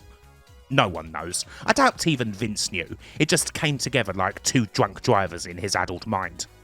And really, outside of those particular lowlights, all you get character-wise from his lengthy run in the WWE is an inferior John Bradshaw Layfield, fancy car and all. Honestly, it's all just wallpaper paste. It's all vows. Useless, gutless vows. 8 bloody years in the WWE, and the only punch he threw with any real meaning was that one to some staffer who told a racist joke. He's a mascot for a bad era. The moment I think of Del Rio, my mind races towards heel Michael Cole, stand up for WWE, Raw guest hosts, an anonymous GM, and endless promos for Tout. And honestly, thinking about all that does not exactly improve my day. And then of course there's all the personal shit, the rather awful relationship between himself and Saraya, one that seemed to go into really kind of bad places and probably ensures that Alberto would not exactly receive the warmest of welcomes from the Knight family if he ever decided to step foot into Norfolk again. There's been other investigations related to domestic violence, full-on charges in 2020 over an incident with his then girlfriend that were ultimately dropped, attacking fans right up as recently as 2025, plenty more bouts of dickery and violence. It's fair to say that he is not a particularly pleasant dude, and the constant bubble around him potentially making a return to WWE, God, what with the closeness between him and AAA, and the WWE now holding a 51% share in that company, does not exactly inspire any kind of confidence. It's not exactly something that would surprise me if it happened, and I'm not sure if it would piss me off so much as it would just make me wearily shake my head, as it's so bloody typical. While I can perhaps appreciate that, as far as skill level goes, Alberto Del Rio is far ahead of the other folks who get featured in a video like this one, yeah, as a person, he absolutely belongs. Fuck this guy. And that's wrapping up our second look at various wrestling Nepobabies. A bit of a deeper dive than the first, with some more interesting bits from various fellows' careers, particularly Horace and Scott Putski. Will there be a third? Well, never say never. I'm sure you'll have plenty more folks to suggest in the comments, of course, and I thoroughly welcome that. But hopefully you've enjoyed this video, and until the next time, bye for now.